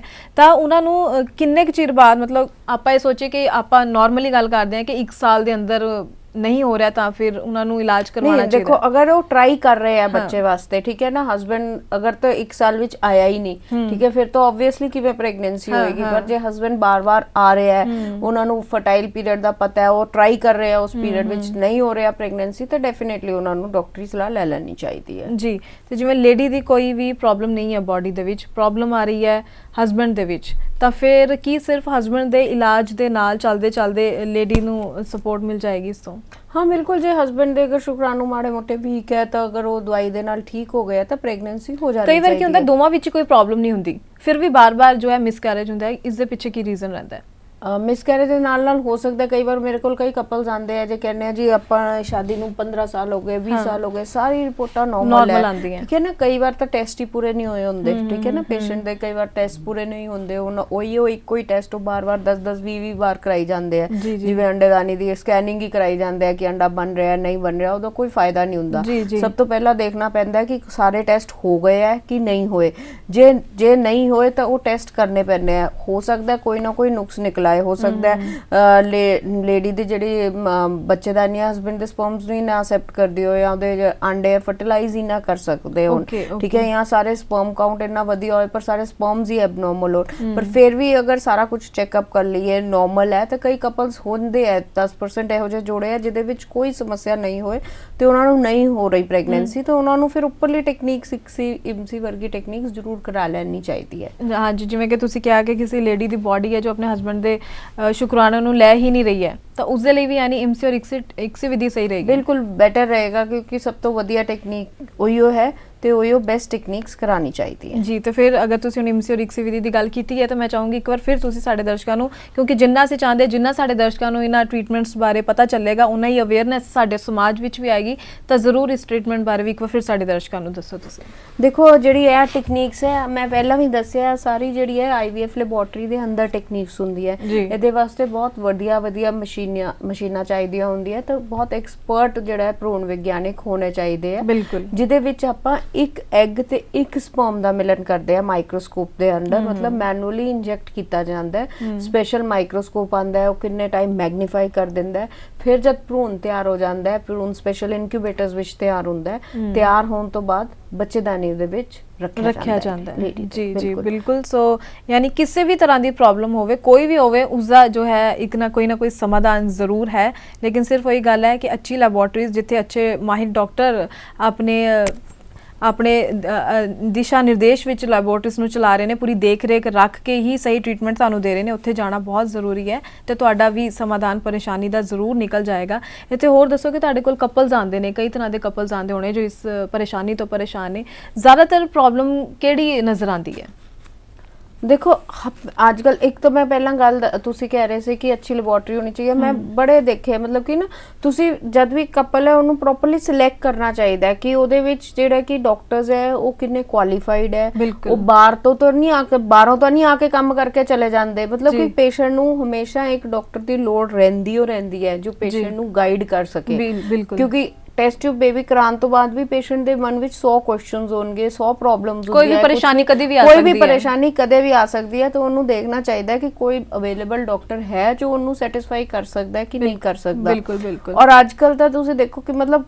ਹੁਣ ਤੁਹਾਡਾ ਦੂਸਰਾ ਕੁਐਸਚਨ ਜਿਹੜਾ ਤੁਸੀਂ ਕਹਿ ਰਹੇ ਹੋ ਕਿ ਕੀ ਪ੍ਰੋਬਲਮ ਸਭ ਤੋਂ ਜ਼ਿਆਦਾ ਕਾਮਨ ਹੈ ਸਭ ਤੋਂ ਜ਼ਿਆਦਾ ਸਪਰਮਸ ਦੀ ਪ੍ਰੋਬਲਮ ਆ ਗਈ ਹੈ ਮਤਲਬ ਕਿ ਅੱਛੇ ਸੀਮਨ ਸੈਂਪਲਸ ਹੋਣੇ ਬਹੁਤ ਔਖੇ ਹੋ ਗਏ ਕਿਉਂਕਿ ਇੰਨਾ ਸਟ੍ਰੈਸ ਹੋ ਗਿਆ ਲਾਈਫ ਵਿੱਚ ਇੰਨਾ ਕੁਝ ਆ ਗਿਆ ਲਾਈਫ ਵਿੱਚ ਕਿ ਅਲਟੀਮੇਟਲੀ ਜਿਹੜਾ ਹੈ ਕਿ ਸਪਰਮ ਡੈਮੇਜ ਹੋਣਾ ਸ਼ੁਰੂ ਹੋ ਗਿਆ ਤੇ ਕਈ ਵਾਰ ਦੇਖੋ ਪੇਸ਼ੈਂਟ ਨੂੰ ਆਪਾਂ ਸਿਰਫ ਐਂਟੀਆਕਸੀਡੈਂਟਸ ਹੀ ਦਿੰਦੇ ਆ ਮਤਲਬ ਕਿ ਜਿਹੜੀ ਕਮੀ ਹੈ ਖਾਣ ਪੀਣ ਵਿੱਚ ਉਹਦੇ ਨਾਲ ਹੀ ਕਈ ਵਾਰ ਪੇਸ਼ੈਂਟ ਇੰਨਾ ਅੱਛਾ ਰਿਸਪੌਂਡ ਕਰ ਜਾਂਦਾ ਹੈ ਮਤਲਬ ਕਿ ਸਪਰਮ ਕੁਆਲਿਟੀ ਬਹੁਤ ਵਧੀਆ ਹੋ ਜਾਂਦੀ ਹੈ ਦੂਸਰਾ ਜਿਹੜੀ ਲੇਡੀਜ਼ ਹੈ ਅੱਜ ਕੱਲ ਕਸਰਤ ਦੀ ਬਹੁਤ ਘਾਟ ਹੋ ਗਈ ਹੈ ਮਤਲਬ ਹਰ ਕੁਝ ਅਵੇਲੇਬਲ ਹੈ ਰਿਮੋਟ ਨਾਲ ਹਰ ਕੁਝ ਚੱਲਦਾ ਹੈ ਠੀਕ ਹੈ ਲੇਡੀਜ਼ ਦਾ weight ਵਧੀ ਜਾ ਰਿਹਾ ਹੈ ਉਹਦੇ ਨਾਲ ਹਾਰਮੋਨਸ ਦੀ ਪ੍ਰੋਬਲਮ ਆ ਗਈ ਹੈ ਇਨਫਰਟੀਲਿਟੀ ਦੀ ਪ੍ਰੋਬਲਮ ਆ ਗਈ ਹੈ ਆ ਸਾਰੇ ਕਾਫੀ ਕਾਮਨ ਰੀਜ਼ਨਸ ਹੈ ਜੀ ਬਿਲਕੁਲ ਅੱਜ ਕੱਲ ਜਿਵੇਂ ਕਿ ਕਪਲ ਜ਼ਿਆਦਾ ਆਪਣੇ ਕੈਰੀਅਰ ਵੱਲ ਜ਼ਿਆਦਾ ਧਿਆਨ ਦਿੰਦੇ ਨੇ ਉਹ ਸੋਚਦੇ ਨੇ ਕਿ ਹਲੇ ਅਸੀਂ ਉਹਨਾਂ ਨੂੰ ਕਿਸੇ ਵੀ ਲੇਡੀ ਨੂੰ ਆਪਣਾ ਮਤਲਬ ਕਿ ਫਰਟਾਈਲ ਪੀਰੀਅਡ ਧਿਆਨ ਰੱਖਣਾ ਚਾਹੀਦਾ ਹੈ ਉਹਨੂੰ ਸਹੀ ਟਾਈਮ ਤੇ ਪ੍ਰੈਗਨੈਂਸੀ ਲੈ ਲੈਣੀ ਚਾਹੀਦੀ ਹੈ ਤੇ ਸਹੀ ਟਾਈਮ ਤੇ ਮੈਰਿਜ ਹੋਣੀ ਵੀ ਬਹੁਤ ਜ਼ਰੂਰੀ ਹੈ ਜੇ ਕਿਸੇ ਵੀ ਕਾਰਨ ਲੇਟ ਹੋ ਗਈ ਹੈ ਤਾਂ ਉਹਨਾਂ ਨੂੰ ਹੋਰ ਵੇਟ ਨਹੀਂ ਕਰਨਾ ਚਾਹੀਦਾ ਜੀ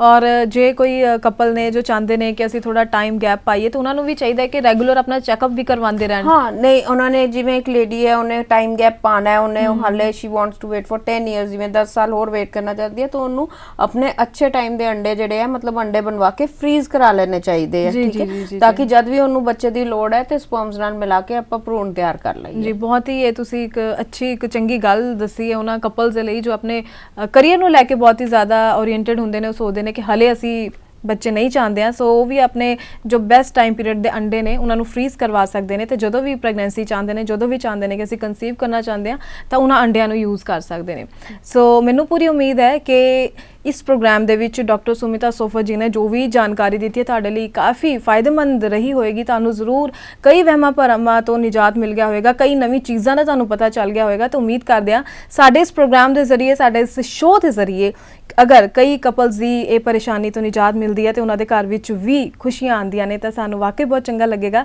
ਤੇ ਸਾਨੂੰ ਬਹੁਤ ਚੰਗਾ ਲੱਗਿਆ ਡਾਕਟਰ ਸੁਮਿਤਾ ਸੋਫਤ ਤੁਸੀਂ ਸਾਡੇ ਸ਼ੋਅ ਵਿੱਚ ਆਏ, ਇੰਨੀ ਵਧੀਆ ਜਾਣਕਾਰੀ ਦਿੱਤੀ। ਥੈਂਕ ਯੂ ਸੋ ਮਚ ਤੁਹਾਡਾ।